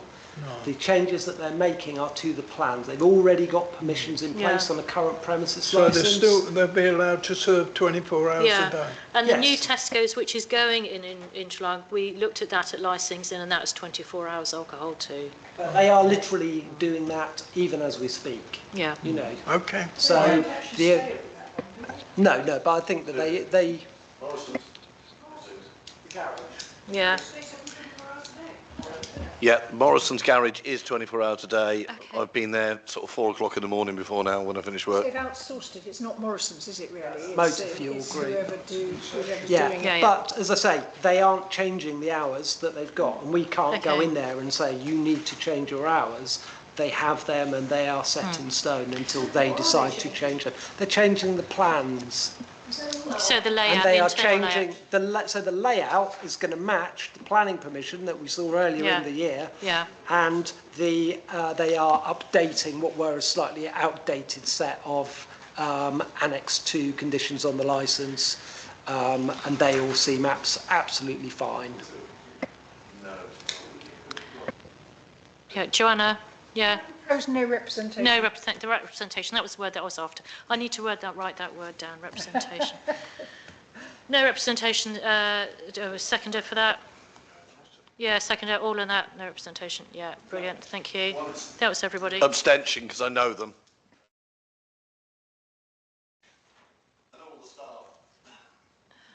But that's not anything to do, yeah, okay, right. I'm not going to...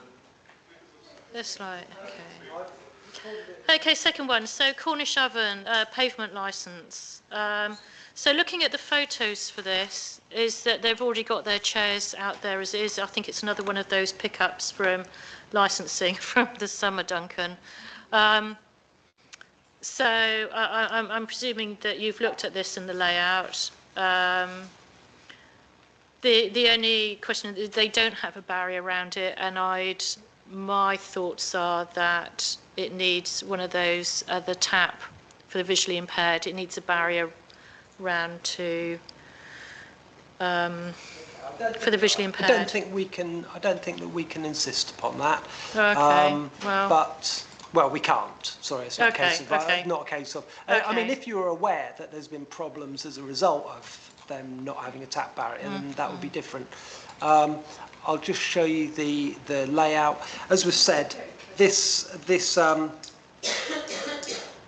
is another application, I think, that seeks to formalise what is an existing arrangement.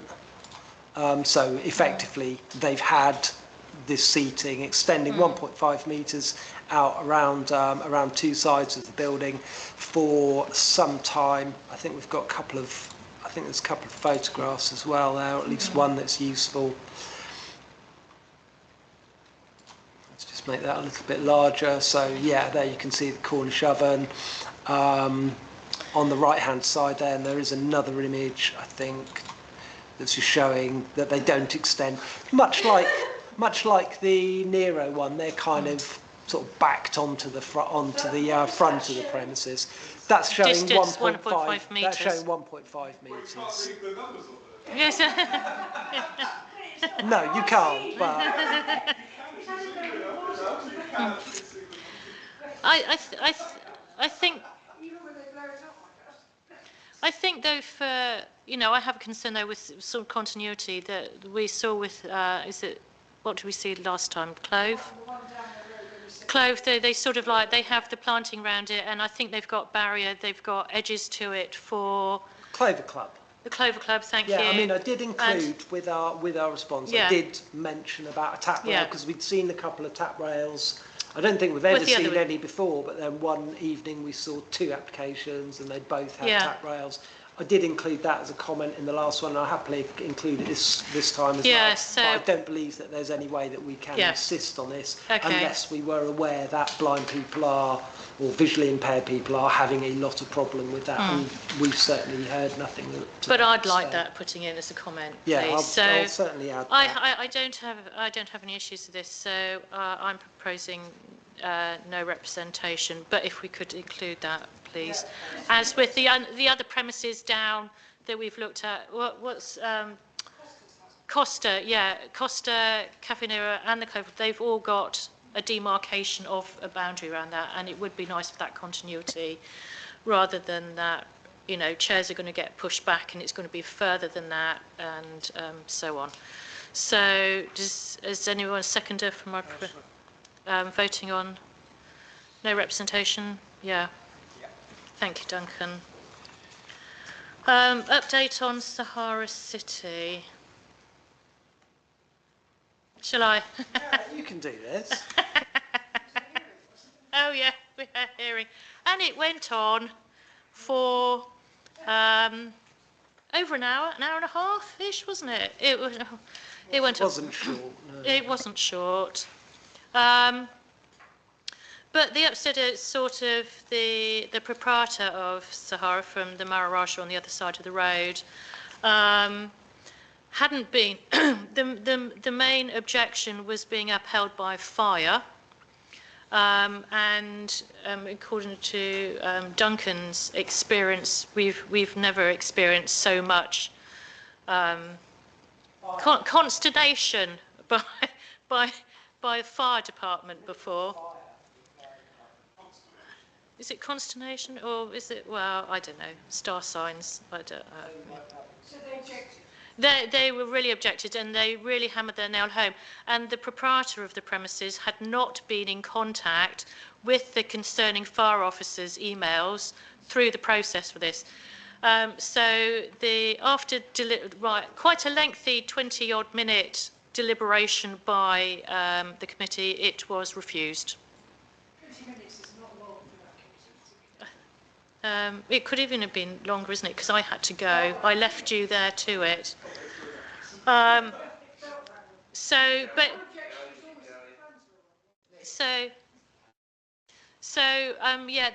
the plans weren't the major issue. The major issue was fire, that there's apartment upstairs, that there'd been no allowances for that. There wasn't evacuation plans. Where were the fire extinguishers situated? So there was a whole list from fire. You keep driving up and past it, don't you? Going cruising up and down, and there we go. So unfortunately, it is still an empty premises. So that was the update from that. So no doubt in the future, the owner did keep reiterating that he'd had a license for the last 40 odd years, but the occupants that were there had let it slip. So yeah, I won't expand on the quality of the arguments that were put forward for giving it by the owner. Right. I'm surprised, I have to say. I thought they would grant it, but hey ho. Previous planning applications, we seem to have a lot through. I do get very confused as to all the ones that I have responded to and ones I haven't. So if we could run through those, please, Duncan, that would be great. Thank you. Okay. 5-day protocols. Like I say, we have had a few. Yeah. For Anthony Road, I think initially, well, anyway, 7 of you responded. You agreed with the recommendation to refuse. You'll see if you've looked at the decision list today, you'll see that the decision came out that the application has actually been withdrawn as well. Right, okay. Ocean Hill Lodge, Trelawney Road. 6 of you responded on time with that one, and you all wish to maintain your objection on that. It's now, to some extent, in the hands of the Cornwall Councillor for Finance as to whether he will call it into committee or not. There have been quite a few additions because it's quite a poor application that we looked at, to be honest. And there have been things like fire safety has been included and a management plan and such like. But you have chosen to maintain your objection. And I think since we looked at it, there's some 20 plus local objections have come in. When we looked at it, we looked at it very early on in the consultation. But since then, there's been a lot of local concern about what could potentially be a 25-person HMO on Trelawney Road. Joe? Yeah, thanks, Duncan. Can I just clarify which division this property is in? Pronounce. Councillor I Creek. I believe it's pronounced and it's Councillor Creek. Councillor Creek has been approached on this already. So yeah. No, not Bernard. No, it's top of it's back at Trenant School. It's the care home conversion to the HMO. Yeah. It is. Yeah. Duncan, and any more? The other one was the former Dewson's Mount Wise site. Again, 7 of you got in touch, responded to me, and it wasn't universal, but the majority of you wished to agree to disagree with that one. So I propose that due process was taken. Seconder, Sandy, all in favour that process for everyone's in with that. Thank you. Right, oh gosh. Oh, are we okay if we keep going on? Because we've still got all the other applications to go through yet. I'm afraid I'll have to leave at 8 o'clock. I That's can't fine. extend. Yes, so we can. But I was saying, does anyone need a break, a really quick break? Lamorna's saying yes. Right, okay. So can we just make it 5 minutes, please, Lamorna? Are you all right? Okay. Right, okay. Right. Applications. Number 10.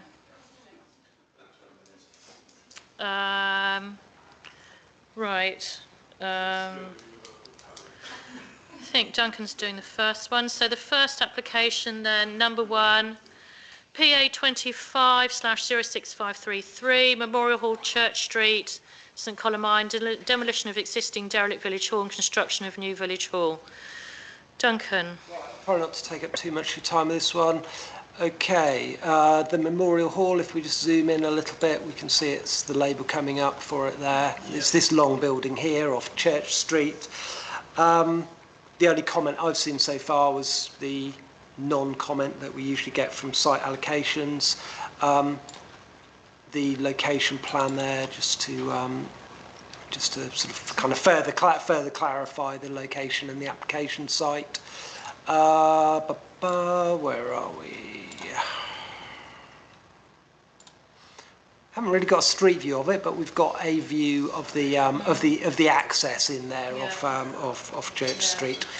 We've got a proposed site plan and footprint. So this is the lane that we were just looking down a moment ago. Let's just make that a bit bigger.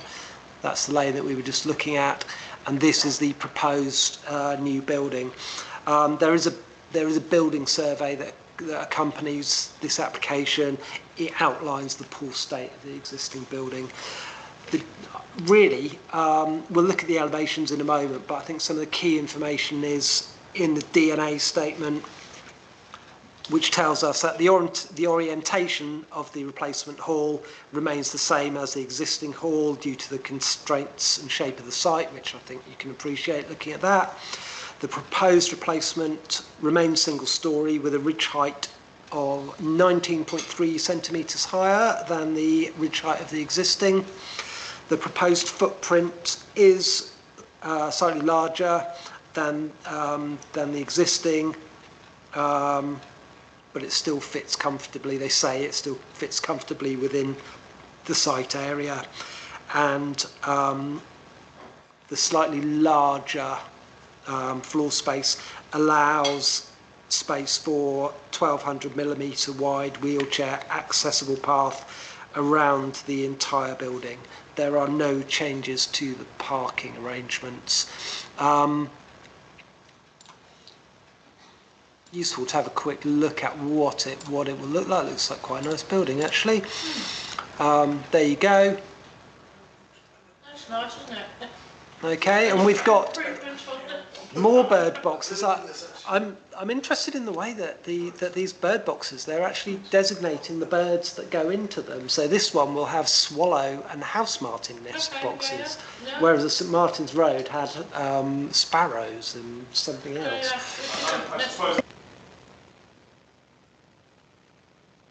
Sparrows only. Yeah. They've provided us. I'm just going to show you because it tickled my fancy a little bit.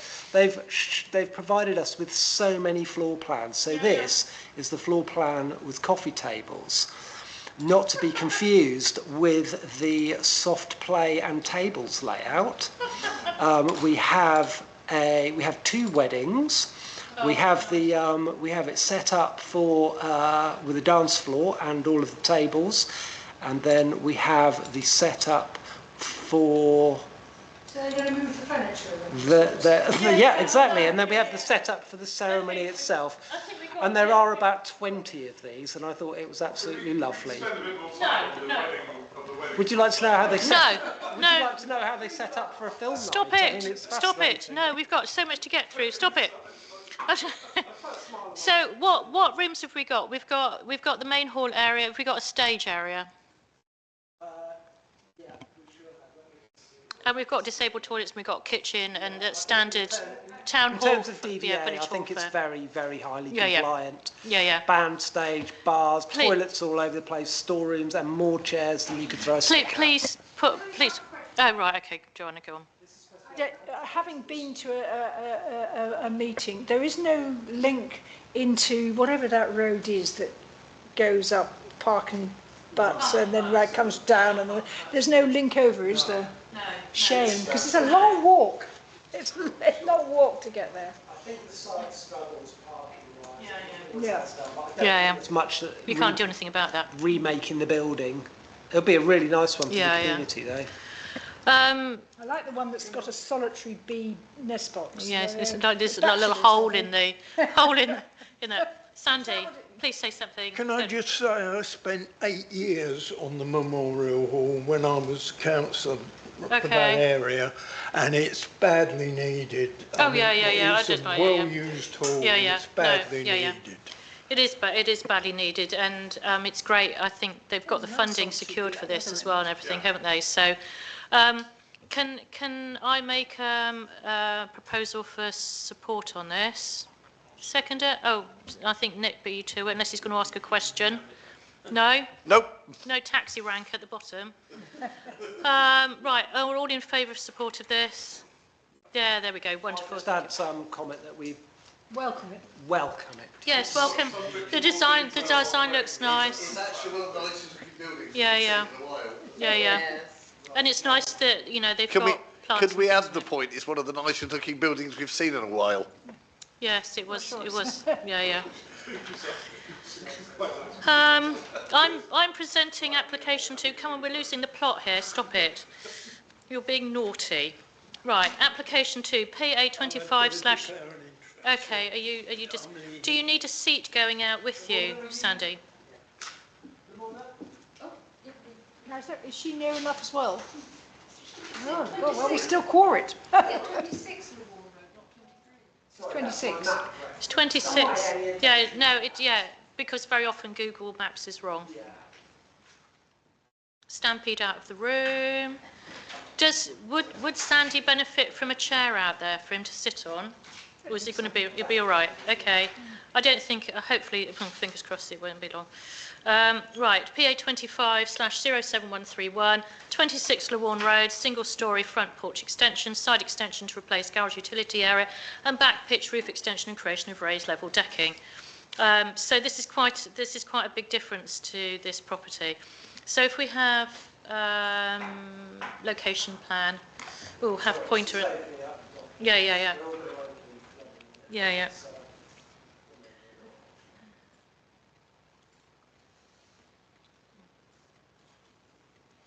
Brilliant. Okay, so right. So here we have the junction. Then it's sort of just down and opposite. So if you look at the, so does everybody know where we are going up the hill? Everyone's okay. Brilliant. Thank you.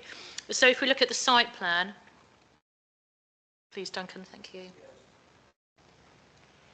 So this is the current site plan. This is the proposed site plan. So you can see that this is the garage. This is at the moment a semi-detached, quite small bungalow, and the garage here is then going to be going and creating this sort of, I don't know how you call it, an off-star shape, then extension at cross shape, extension at the back, with a flat roof here. So we've got. When you say it's semi-detached? This is its neighbour here. Right. It's semi-detached, Ah. down the hill. So the roofs are at different levels, and are slightly offset as well. Separate house. And there's this extension here for a new front porch at the front, plus room, I think, we'll look at in a minute. So it's keeping the garden area. It's got quite a large garden at the back, and then it's going to be making this section then decking. Personal choice. and it's keeping the shed that we can see there. So the main change then is going to be on this side, and then putting skylights then in that. So it's not changing the outlook or anything. So if we can look at the street view. That's not it. No.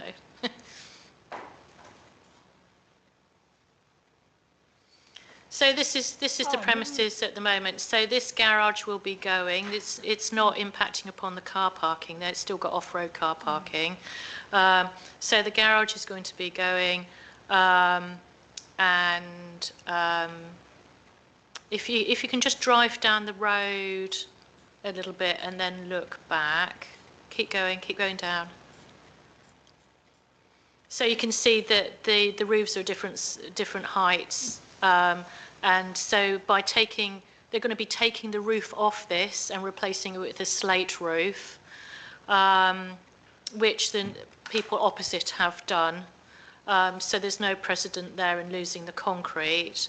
And the chimneys are going to be going as well, so this extension is going to be in the front here, to giving them a new front porch and extending this room here. So there's internal alterations going on as well. So if we look at the existing floor plan, please, Duncan, thank you.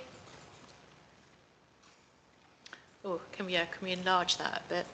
So, so existing part, there's the front porch. They've got the bedroom at the front, bedroom, lounge, bathroom, kitchen, dining area, going through then and connected then to the garage. It's all undercover, and then their access out into the garden. Here as well. There isn't access. These are all windows at the moment. And then if we look at the proposed floor plan, so it is quite different. It is increasing the floor size of the property. So the garage then is being lost, and that dotted red line is where the garage was. So it is being extended a little bit. They're leaving a nice wide footpath though down the wall, which wasn't there before, and it's going to have a front window looking over for the road, and then it's going to have French windows and a door access then to the back and to the garden, with the utility room, the shower room there. So the little window, which is then with the neighbours to the up the hill, so Sandy's property.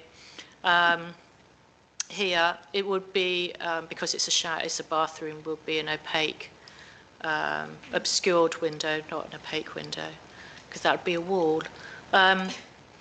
So, and this is the extension. Yes. Oh, in midpoint.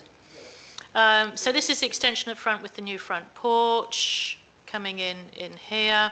And then this is the big extension at the back. So opening it all up, taking out, hopefully they've got engineering on this, the retaining outside wall is all going, and it's be open plan with new dining living space here from kitchen going all the way through, with concertinaed glass corner overlooking the decking and into the garden.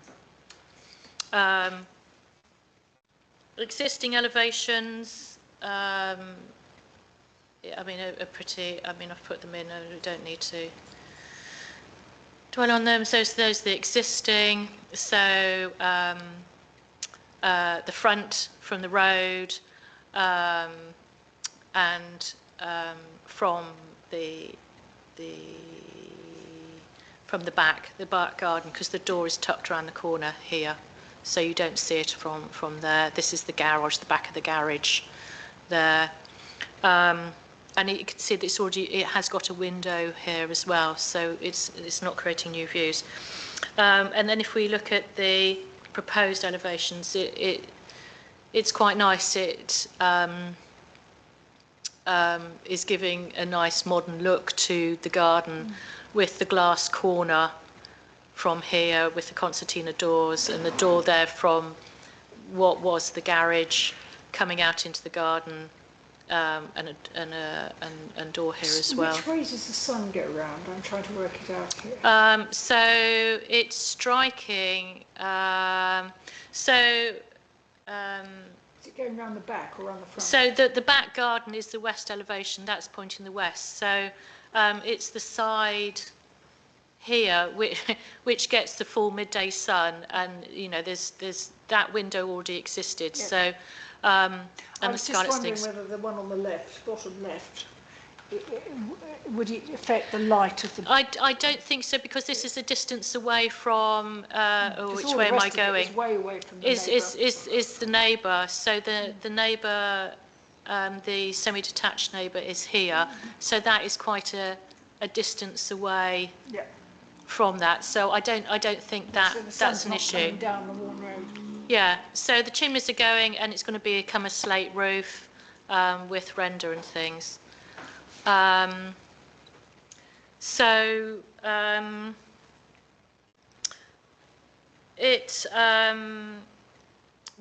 only thing for I know people like the slate roof, but the concrete tiles are heavier and less prone to be blown away. But that is their personal decision. It's already been done with slate on the other side. The only thing is that it hasn't got any solar and the boxes and that sort of thing to go in, please. But I've got no problems with this, Nick. Are you going to propose extra time? Thank you. Well, Nick. we'll Seconded propose. for extra I time will from propose Nick. extra time, but before All it's in favour. So Joanna's seconding that. If we can all propose, Karen, all extra time. Thank you, Nick. right. Just before I go, can I have a look at the plan beforehand? Because I think I've just picked up a point. Can you go back to the one beforehand, please? No, not that one. The one before that. Right. On the front, on that building, I haven't got a pointer, so I can't This show side? you. That one, yeah. That room there, next to where you are. Where's the window? There isn't a window. That's the chimney breast. Semi-detached. Yeah. Where, It's semi-detached. This is the neighbour is semi-detached to it. Into that room there. Where's the window? Where's the natural light coming from? Well, it's got double doors. It's got French. That's a long way. That's going to be dark in that room. And in my this is a opinion. window here.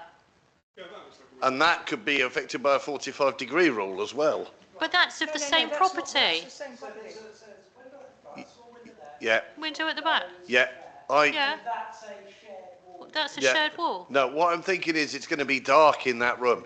Which room? That room In that this you're looking room. at there. Their That own one. room. It's their own room. I know, but it's going to be dark in that room. But it is all. Yes, existing floor plan. It's not wildly different from what they've got at the moment, I don't think. It's just. Are they? Well, that is sort of like making a small. Perhaps toggle them if we can see. Oh, that's a good existing, and then the proposed. There you go. Make that bigger. So it is. I mean, they still have a window there. I mean, we can. Can we put it in then as a comment to check about light adequacy for their new lounge? Yeah. So I was worried about the light for the house next door, but you've got a point. It's going to make that room quite. Although they've got that big window at the back. But it's still a long way from that window. Yeah. So yeah, make sure it's still livable. Yeah. My living room only has, windows at the back, patio doors at the back. Yeah. To be honest, we're not in the dark. Yeah. And did you say that's west facing? Yes. So, Yes. so they're going to get quite a lot of Evening sun, sunlight, yeah, they'll aren't have they? the. Yeah. I mean, I suspect that's what the balcony is for, because then they're going to be having views over Porth. They have a lounge and Yeah. a living area. as well. Joanna, can you turn yours off, and Francis and.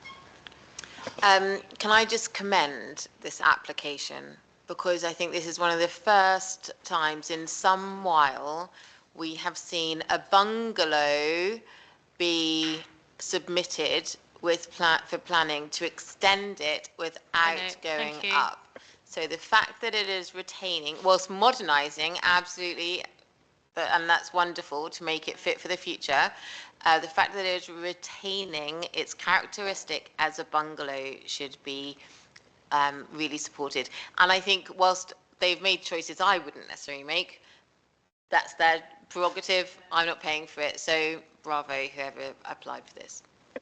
Yeah. I'll note that in the Yeah. comment. Along Yes, with we- the, along. We have... I propose we support and move on. Yes, thank you. Seconder? Sorry, Joanna. Yes, sorry. Sir. Yeah, seconder, all in favour of support? Yeah, brilliant, thank you. Yes, reiterate that. It's great to see bungalows being maintained. We haven't seen one since Hillgrove Road. Yeah, 5-minute break. Well, hopefully, yeah, it's 5 minutes. So if you can turn off, please, Jacob. Thank you.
Yeah. We've killed them off.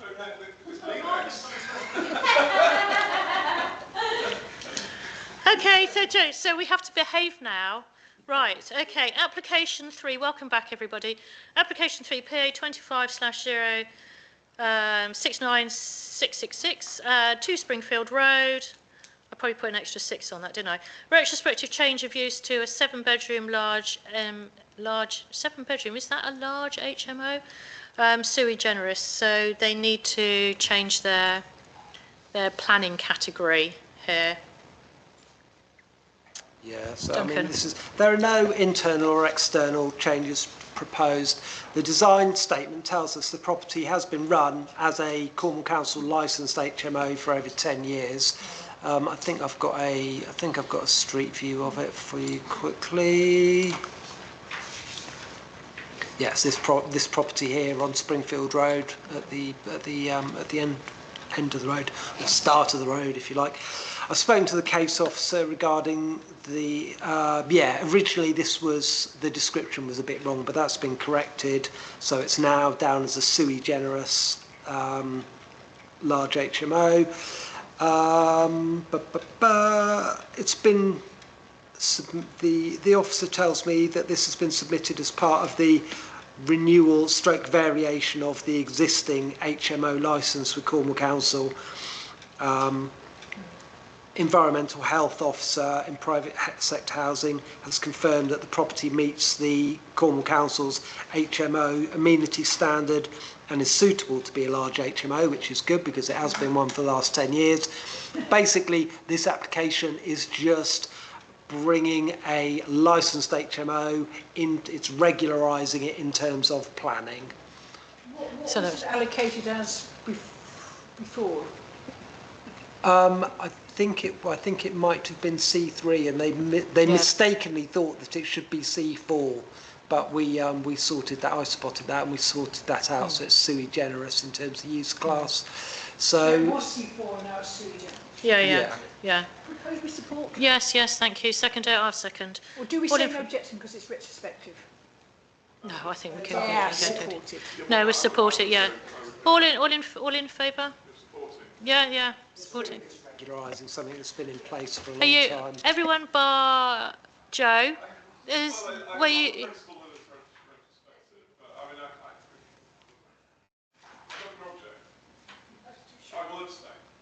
Okay, the cat on the fence. Right, there we go. It's walking gently down that wall there, wasn't it? Yeah. Okay, application 4. PA 25/07316, Glendorgal Hotel, Leicester Glaze Road. Application for permission in principle for the construction up to 1 dwelling. Duncan? So the as you know, Glendorgal Hotel site has been subject to really quite a large planning permission. Oh God, was it this year or was it? No, it's going back to last year, wasn't it? In fact, the big chunky bit of it, and then we've seen something else more recently, which is in fact the subject of your latest 5-day protocol. But this has nothing to do with that. This is basically this part of the site to the right of where it says Glendorgal Sands.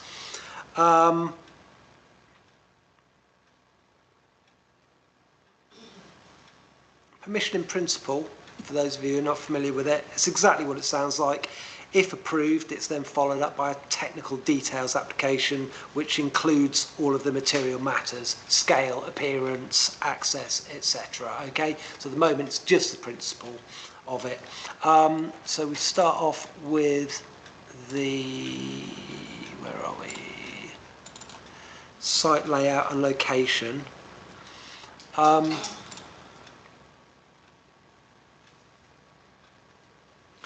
At this point, I just wanted to mention the planning statement. Page 1 of the planning statement says, this application seeks permission in principle for a single family home in Newquay. The proposal replaces multiple holiday restricted units with one sustainable dwelling that we are told will contribute to the local community rather than standing empty for much of the year. I think the thing where the background is important for this one is that the permission that was finally approved in February had multiple holiday restricted units on it, and they formed, can you see, make out the red dotted line? That would have been, there were going to be multiple holiday restricted units on that part of the site. As I say, approved back in February as part of that huge change that was happening at the Glendongle site. The grey box that you're looking at there, that is the footprint of what will be, instead of those holiday units, a residential dwelling, one single residential dwelling. Obviously, the exclusion lines, etc., come into this. They have been shown on here. I think the green dashed line is the extent of the exclusion zone. There's some uncertainty about it, to be honest, but I believe it's the right side of the lines for us not to have to be too concerned about it. And as I say, permission was granted in February for something that's closer to the cliff. We do have an existing block plan, which, effectively, that's showing the area there that's given over to multiple holiday use units.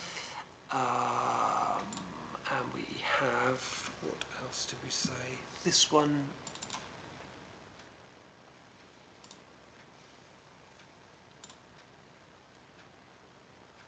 Right, so that needs flipping over, doesn't it?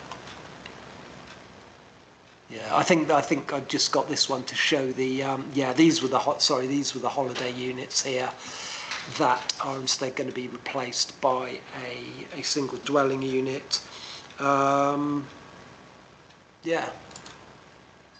As shown there. I mean, that's it. There are no elevations, there are no floor plans. It's just the principle of, rather than building these holiday units that have got permission, they want to build a smaller footprint residential dwelling on that site. How many units they knew? Holiday units were permitted in February this year as part of the wider changes that were happening.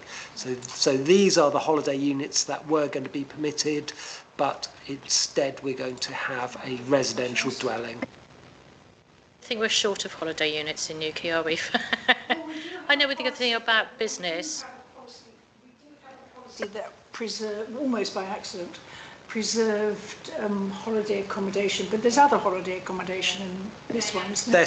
There certainly is. There was a lot of it was given over to holiday accommodation. This one is a lot further back from the cliff, which is quite reassuring.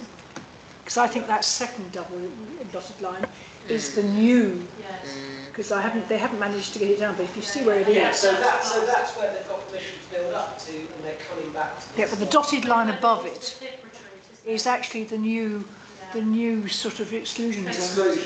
So it's fine by me. Karen, you had your point, yeah, I was just a bit concerned because it's wider, isn't it? Yeah, I don't think. I think if you look at the satellite image in terms of what's being knocked down for that, then it's not really extending. And if it's a one person, well, if it's a house, but it's going to be taller. But we do not know that at the moment. So this is just a component. Yeah, it could be a bungalow. It could be an 8-storey tower block. We don't know. So at the moment they built all the way across that site. So I mean, if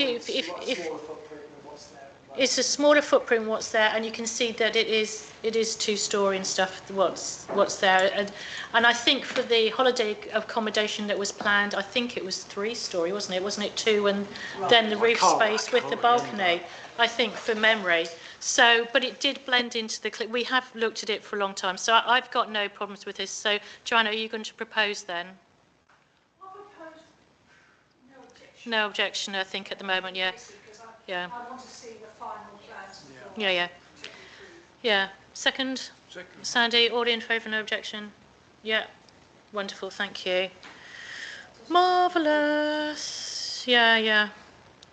Yeah, it's going to be somebody's nice house, isn't it? If they hopefully do it right and not put a black box on it. Right. Application 5 PA25/06610. 57 Trevene Way, removal of existing front conservatory and erection of new single-storey extension to front. This is not going to take long, unless I've missed something sly. So if we've got, I'll wait for you to download those. Quite different, right? So if we can have a look at Google Maps first, just so we can know where we are. Trevene Way is the one that's parallel to the down from the Gannel. Or up from the Gannel. We all okay with where we are? Okay, brilliant, thank you. So if we have a look at Street View. This is on the, so that's on the opposite side of the Gannel. Yeah.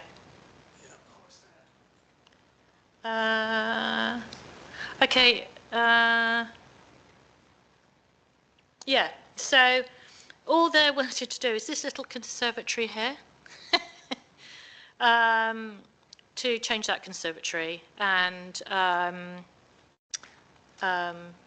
yeah, so if we have a look at the existing and proposed block plan, so yeah, so that's oh gosh, is that the existing? That's the, no. So the 16th is the plot one, yes. So that's the little conservatory bump there, and what they're doing is proposing this down here. It's not huge by any means.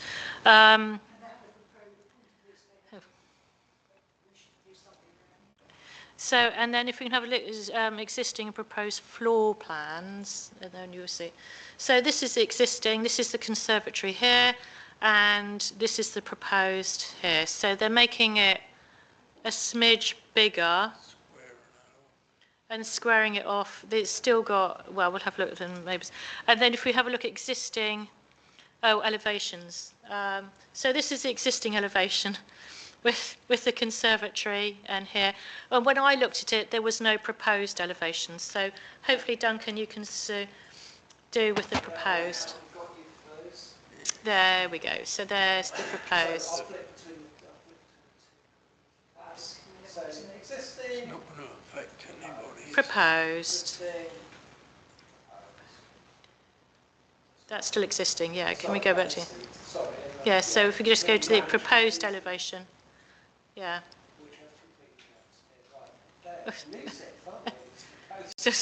They don't want to be seen. So it's creating then French windows, it's making it slightly bigger. Nothing else is changing. There we go. Karen? Yeah, just about the neighbour to the right of them. Yeah. That's a window there, to the right of the French doors. Are they going to be overlooked at all? But there's no change in the viewing because there's... Oh, there's you see nothing that there. It's set back. It's Okay, set back. Yeah, yeah. That's all I wanted to see. And that window there is going to be a small, like a downstairs toilet window. Okay. I didn't realise it was so set back. Yeah, and I think if we go back to the proposed floor plan, I think they lose the window on this side from the glass that was there from the conservatory. See, it's a solid wall. There's no window. There's just the doors at the front and solid wall there. So they gain more privacy. Yeah, Joe. I'm moving to a proposal. Yes, go for it. Go. I propose we should support this application. Yes, thank you. Seconder? Second, Sandy, all in favour of support? There we go, wonderful, thank you.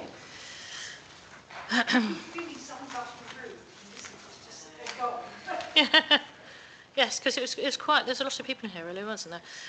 Application 6. No, we've done that, Whoa! What? Application 7, PA 25/07515, 6 Esplanade Road, non-material amendment in relation to decision notice. Previously, to change the cladding material from composite wood to coated steel. Duncan.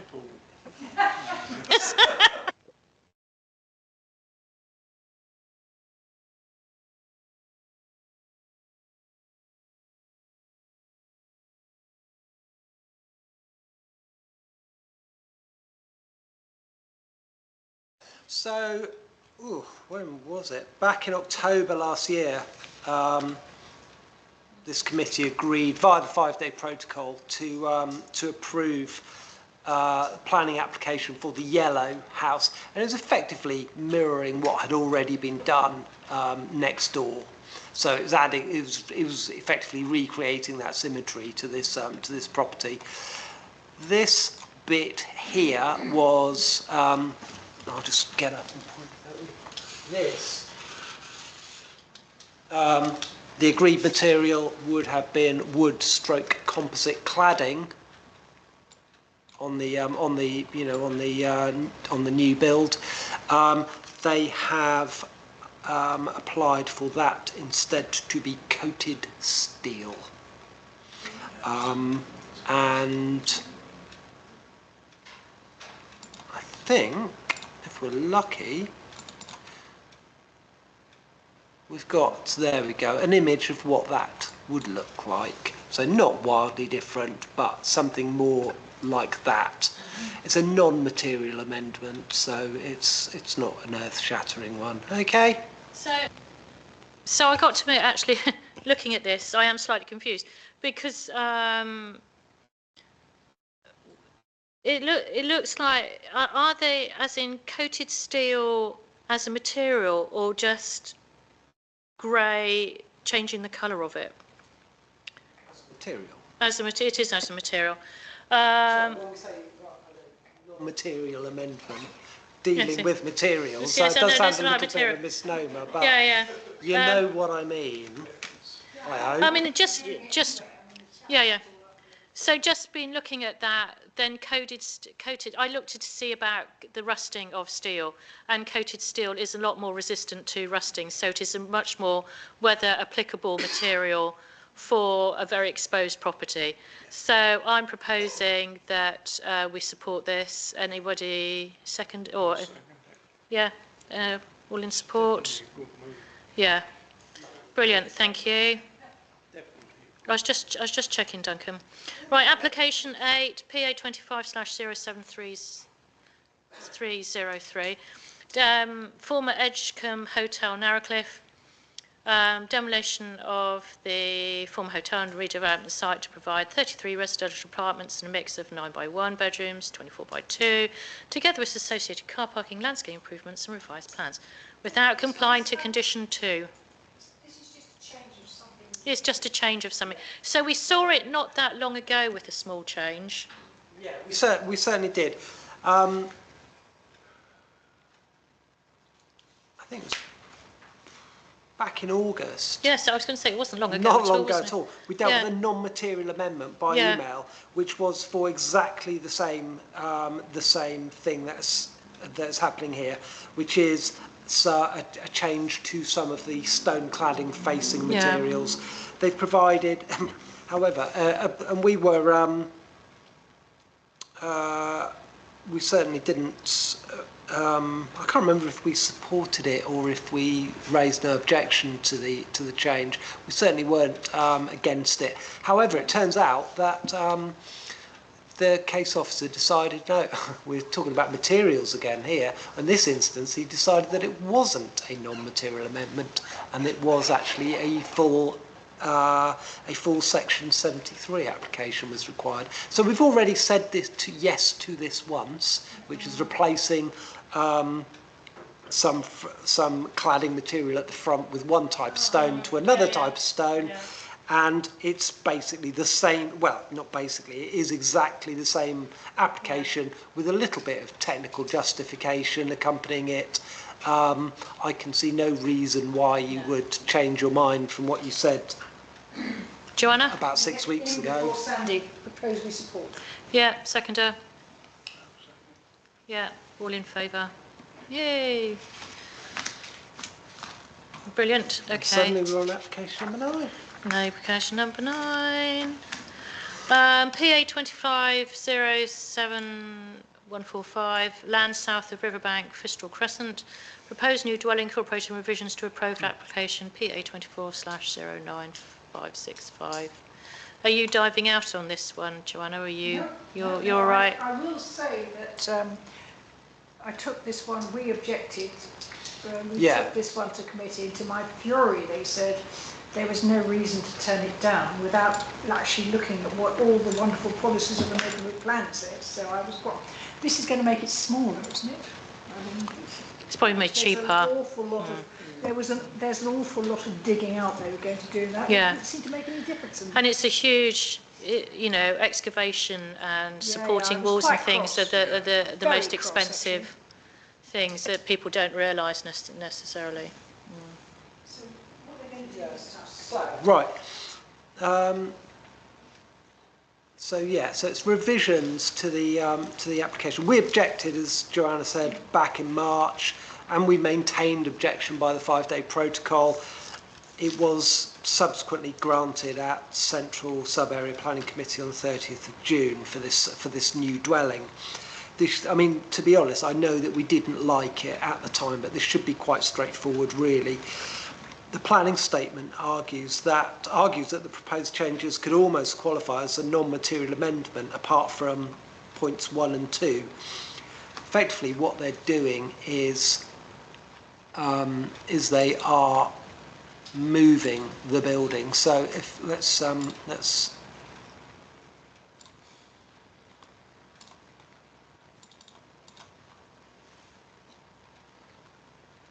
so that's what was approved, this one here, and then they are just moving it towards the road. Well, the boundary and the rear building line moves towards the road. Yeah, the front building line. I think it comes in. I think it might change slightly. I'm not certain, but the rear building line moves forward by 2.5 metres. There's absolutely no change in what it will look like from the street. The floor plans literally just show a building that was that shape and then with a bit cut off at the back now. I don't know the justification for it, but it will. Yeah, I guess so. I mean, you can have a look at the plans if you'd like very quickly. To be honest, that's taken a while to open. Yeah, that's just what. Yeah, sorry, it's just taken a moment. I don't want to focus too much on the floor plans because they're quite busy, but we only need to zoom in on one of these, to be honest. That one there will do. So previously you'd got this, all this at the back. In fact, that's probably not the best one to show you, actually. Let's look at that one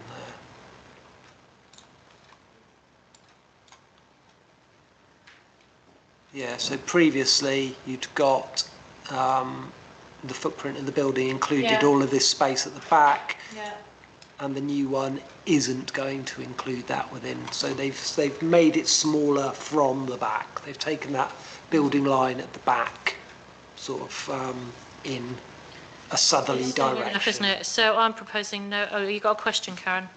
I'm sorry, I'm a bit confused. It's been dug out of the hill.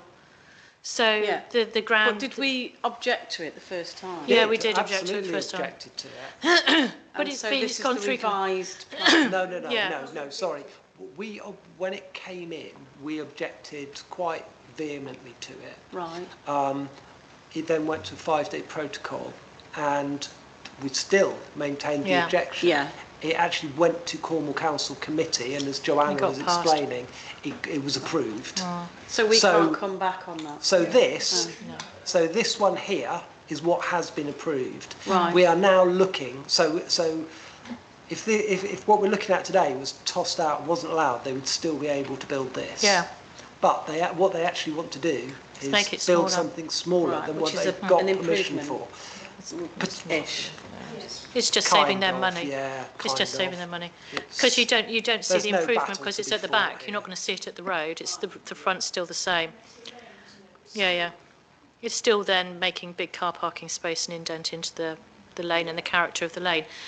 So I'll put in no objection. Second that. Favour, no objection on this. Going to abstain. Yeah. Joanna's abstaining. Go on. Wait. I know, it's just a lie. If you want to abstain too. So, okay, so who was with no objection, just to get that back again? So Just explain though, if this went through to its conclusion where they said, nope, we're not going to have this smaller building, the net result is that you've got a bigger building. So is there a battle to be fought here? You have to decide. Yeah. Yeah, no, that's a good way of putting it, actually. Yeah. I think it's late in the day, and I think I probably need Yeah. to spell it out. So, yes, it is. It's not great. So,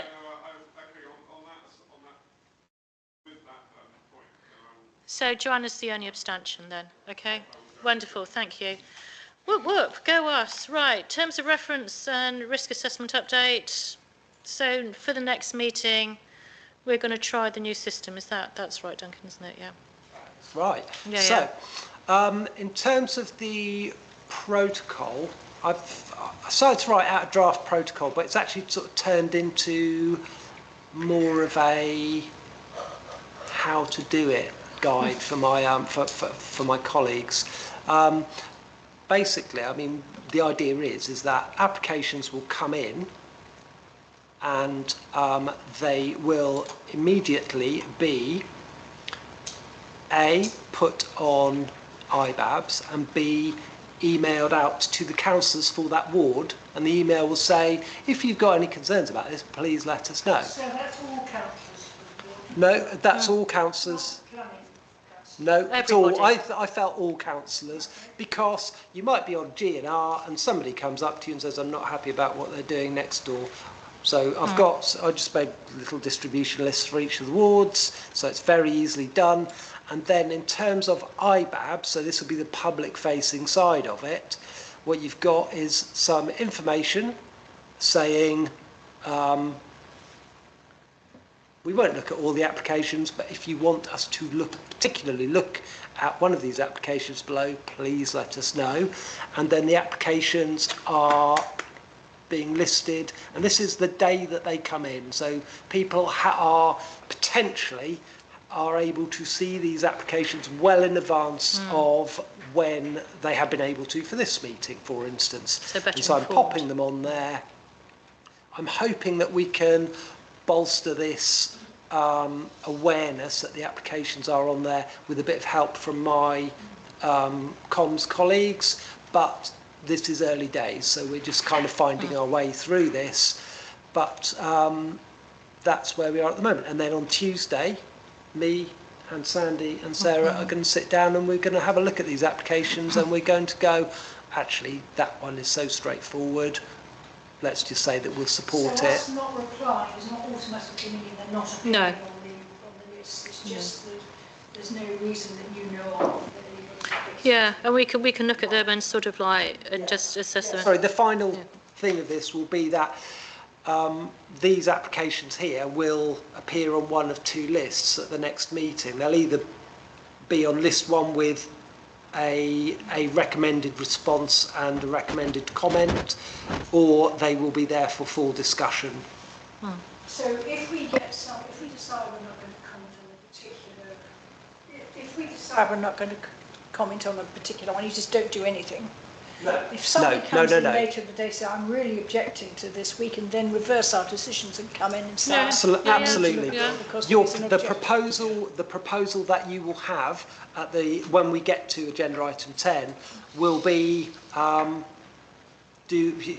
we happy to agree the recommended response and any accompanying comment, or not? And if somebody says, well, I would like this one to be discussed in full, we'll just shift it and discuss it in full. They should be simple enough applications that we might have to find our way through them a little bit on the evening, but they should be simple enough applications. Can we assume that if there is an objection online, that we will discuss yeah, absolutely. Yes, that's part of the filtering process, unless it was a really silly objection, but you don't tend to see those these days. So, for instance, before I get to you, Joe, so for tonight, the cladding one, we would have looked at, and that probably, we said we couldn't see anything wrong with that, and the conservatory one. So, we could have, even though we talked about them quite quickly, it just saves that stress. Joe, what were you going to say? Yeah, sorry, at the risk of asking a silly question. So you said earlier that all of the the councillors in the ward will be informed of the applications that are in the ward. Absolutely. Yeah, but also presumably all members of P&L have access to all of them anyway, right? Oh, that is a good point. So you would tell the whole membership of the P&L and the councillors. If that's what you would. Yes, please, Duncan. What I'm thinking about is I'm a councillor for Tremans. Now, say there's something in Pentyre, okay? I wouldn't get it as a councillor, but I wouldn't want to see it as a member of P&L. Yeah. So P&L committee we ahead of the meeting. Yes. Well, I think we want to look and see what's coming through your subcommittee just to see. So what I'm there is an application. What I'm going to suggest then is that, because I've got a little distribution list for each of the wards now, so the email will go to, if it's Trenounce, it will go to the little Trenounce distribution list. I will copy in, because I have a distribution list for this committee, I will copy in this committee. What you might find is that you've got the email twice. But I'm not bothered about that if you're not. Because you might be on both lists, basically. I'll say it's okay, and my Trenounce yeah, you might find that you're looking at the same thing twice, but they will arrive at the same time, so it should be. That will happen. Okay, do we need to vote on that? No. I'm just so, kind of Johnny, updating. if you could turn your microphone off. So I'm just concerned. Time is getting on. We've still got a couple of things to look at. So we got correspondence and appeal stuff down the bottom. So change to council. Oh yeah, so we've done that. Right. 12 reports of any recommendations from working parties. Buildings taking off. We were clearly psychic. The one group we didn't ask to join was the fire station, and they've actually got in touch with me and said, can we get involved as well? Oh yeah, well that's nice. The next meeting is going to be, it's on the 22nd, it's going to have the police there, it's going to have the building security, might have the fire brigade, because obviously it's a big issue, and it's almost the only grouping, I think, that there is that actually discusses all these things with all the services in the room at the same moment. So they all seem very, very keen on it. Brilliant. And after that, we're going to troop around, Newquay, Pentyre and St Colin Minor. I don't think we'll do them all, but we'll do our best. That's quite a walk. I'm attending the meeting, but I need to dip out for the walkabout because I have something else that I'm doing it. I'm suspecting that we'll only do Central because I'd only do Central. The ones and the Pentyre one is, a bit off the beaten track. It Depends is. what the police and everybody says about them. And the weather. Yeah, there we go. Yeah. Brilliant, thank you. Any others? No, Karen? I just wanted, obviously the hotel with the fire and everything. People have come up to me and said the security behind those buildings is really poor. People can get in. And I don't know if this is the meeting to bring it up, but can we not, your committee who are dealing with derelict buildings, can we not get in touch with the people who own those buildings? They have to shore them up. Because this is actually the principle, because everything is changing after the fire, I think. But John Drews was saying that he could deal with the top two, and we all said the top one is the Bristol and all of its associated developments. I think the fire has really concentrated the mind. But what Andy agreed at the first meeting was that anything that we are particularly concerned about, he would write as town council to say, we are concerned about your building. First of all, we've got to find out who the owners are. But yes, I mean, for another one is Sutherland, top of the town. I mean, I'm getting loads of reports that people are actually getting in there. I saw someone on the top floor there today. Yeah, they're getting in there. Shocking, and really. People are terrified that one is going to burn down as well. Yeah, but I think the problem is, I mean, I'm trying to support somebody who's currently living in a tent on the Gannel, and I think the problem is because there's so many homeless people and they can't find somewhere to stay, up until now, they've been able to camp or do whatever, whereas now the weather's turning, they need to find somewhere that is shelter, and, you know, unfortunately, derelict buildings are relatively the better option for their circumstances. So, you know, and it's not the answer without a doubt, but, you know, and you know, it would be awful, but, you know, that's because they've got nowhere else to go. They're not there because they want to be nuisances or out of choice. They're there, well, yeah, but most of them aren't. You know, they need somewhere to stay and there's nowhere for them to go. No, I totally appreciate that, but it isn't safe. No, I 100% agree, but nor is a tent on the Gannel. No. So Can I just reiterate then, if you do see somebody on on the roofs of any of these buildings,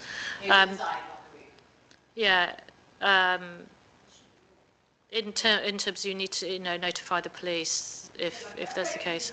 Saying, and it's a good question, is Andy would be going back and saying, we've had reports of people inside your building, it isn't secure enough, before we escalate it to Cornwall Council.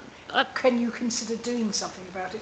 But in fact, I mean, if you look at it, I could break into the Bristol from the front, take a brick through the window, and you get in. Can we just add that Councillor Kenny is not planning to do that and is using it as an illustration, and no ways condones anyone's behaviour for doing that either.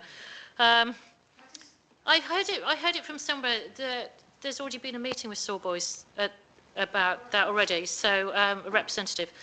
Okay, yeah, okay, right. So, so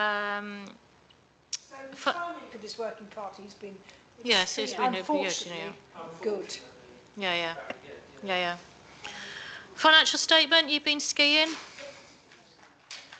Duncan? Never go skiing. So I've got no sense of balance whatsoever. Oh no, it stands for spending the kids' inheritance. Yeah, no purchase made, no payments to authorise. I'm hoping that I'll be able to bring our kind of budget along for you to agree at the next meeting. Okay. That kind of depends on my finance colleagues, but that's nothing to. That's nothing. Yeah, for neighbourhood plan. Yeah. That's fine. Yeah. Other correspondence, the PA 250116. Really good news, this appeal. Appeal was dismissed. This is all about protecting. It's all about protecting Burgess, and we've argued that in applications before now. This time, the appeal inspector is saying, it was quite yes it was. Yeah, it was good news. Yeah, bring it on the map.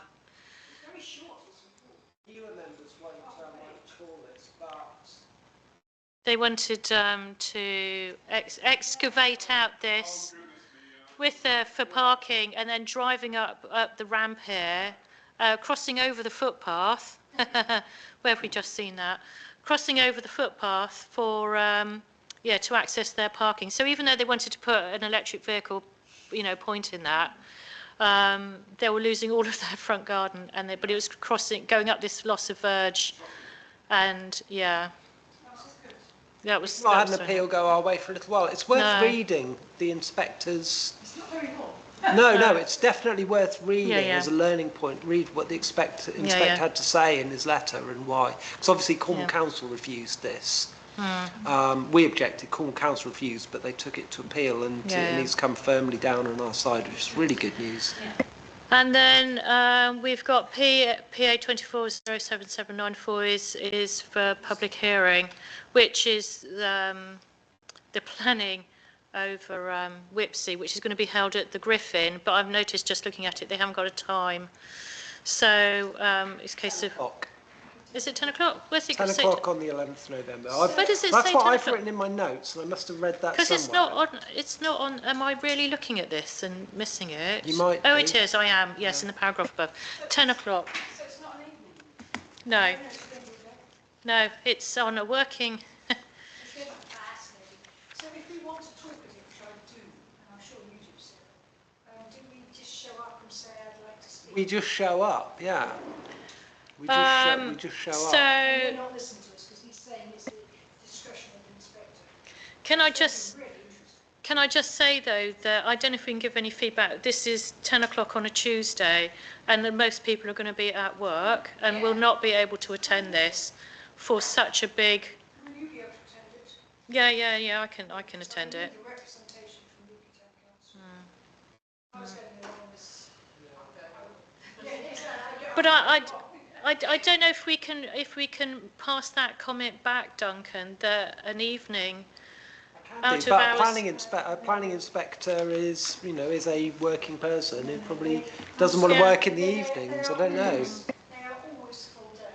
Yeah. Are they? I've had them before when they've actually Okay. scheduled 3 days. This Yeah. one is just 1 day. The fundamental argument is going to the fundamental argument is going to be Okay. between the report from Cornwall Council's Cliff people, supported by Newquay Town Council, me and anybody else who wants to go along, versus apparently the new report, or they've got new experts. So it's all very complicated. But the inspector, I don't know why, when the cliff's so obviously failing, why he couldn't... Well, he thinks he's still going to be able to cover it in concrete. Because and this that's gonna be okay, this isn't it? application, this is actually, it's not a planning application. It's the discharging of a condition, and the condition being you can only build on here if you work by showing us that you've made this cliff stable. Now we responded, but I don't think we responded to this one. I think that there's been two of these. This one. Are you sure it was this one? Yes, because I think you were away and I responded to. I think this is the one that I responded to. Okay. Because the first time he said, yes, you can comment. Yeah. The second time, we should have our comments there, but I'm sure we have comments. Because then I contribute to it. Yeah. I think, if you're going to represent the town council, you must have our comments. We actually sent those pictures, if you remember, of the comparison between... I'm sure you were there, actually. We contributed pictures to show the difference in the cliff between... Yeah. We could do with getting our ducks in a row with this one. We definitely need to make sure what we've got. Let me I'll have a look at this and then... It might be worth asking, who is the planning officer for this? Is it... Evans was who I dealt with before. He's the one who said, you can contribute to this discharge of conditions one. But like I think, we did. I know that we did first time, but The second time, it may have been when you were off, Duncan, because I definitely sent in the photographs. But if we could check with Mark Evans, what of our representations has been forwarded to the... But I'm pretty certain, because I remember the photographs. Because I think it said, it was to be short, wasn't it? Not to make lots of... He didn't want lots of noise going in there because he was perfectly aware of it. Very technical But if stuff. you ask him whether what's been submitted on behalf of the town council, then at least you know what you're talking about. Yeah. I'm certainly going to go and take a few more photographs to see if it's crumbled away any further. I suspect it probably has. I'm just looking at the weekly decisions list on item 15. We didn't need to vote. We didn't need to vote on that. For you doing that? No, didn't. I'm just seeing if there's anything really of note. There's quite a few ones that have closed with some advice, including Newquay Town Councils for the Killer Court shed. So I don't know what the advice was. Ended up being, Do I need planning permission to remove the existing shed? To replace with another shed. No, so I suspect not. Anyway, so... they had to get confirmation of that. Yes, no, they did have to get confirmation. That's funding. It's fine. But unfortunately. Just say that, for... things gone through, approved. The Trigurian one, the house there, that went through. I don't think there's anything. Yeah, which one was the Proud Park one? The discharge and condition of apps. What does that mean, Duncan? For Proud Park? If you... 6th of the 10th, PA 25/06354 S52/S106. It says, and discharge of conditioner. What does that mean? Sorry. Keep going, it'd be bottom of the page. There, that one. What does that mean, and discharge of condition? Submission of details to discharge conditions 3, 5, 6 and 9 in relation to decision notice PA. I don't know what those conditions are without looking at it more closely, but they've obviously, you know, it might have been, one of the conditions might have been, or you need to do a phase 2 land contamination or something like that. Okay. You know, it's that kind of thing. Okay. But I don't know, I couldn't tell you what they are without looking at the application. Right, okay. Or the decision notice, in fact. Yeah, no, I don't think, and, oh no, it's still going, there's a lot, wasn't it, that went through. Bank Street with the banking signage, closed, Pentark Crescent. Yeah, 4 Anthony Road, withdrawn, the loft conversion and rear dormer, yeah. There is a link on the report. Yeah, I'll put the links on there for you. Page 6 and 7 Proud Park drainage plans, probably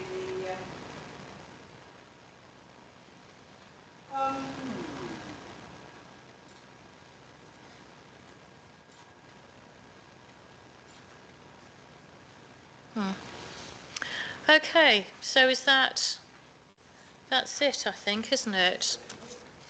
So thank you, everybody. Next meeting. The application, the last one on that decision list is one that I just received the other day and put on this list. So it's actually, in the time it's taken me to put this on the list, the thing's been withdrawn anyway.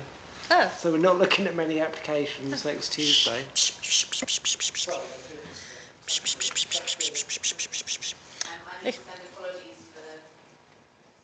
Yeah, so next meeting is Wednesday the 29th. Okay, everyone, so... DNR meeting that week as well, aren't we? No. I thought we had. Or do we? I think we have. I thought... If we, I think that it's all right. Shall we close this down? So can we close down? Bye, everybody. And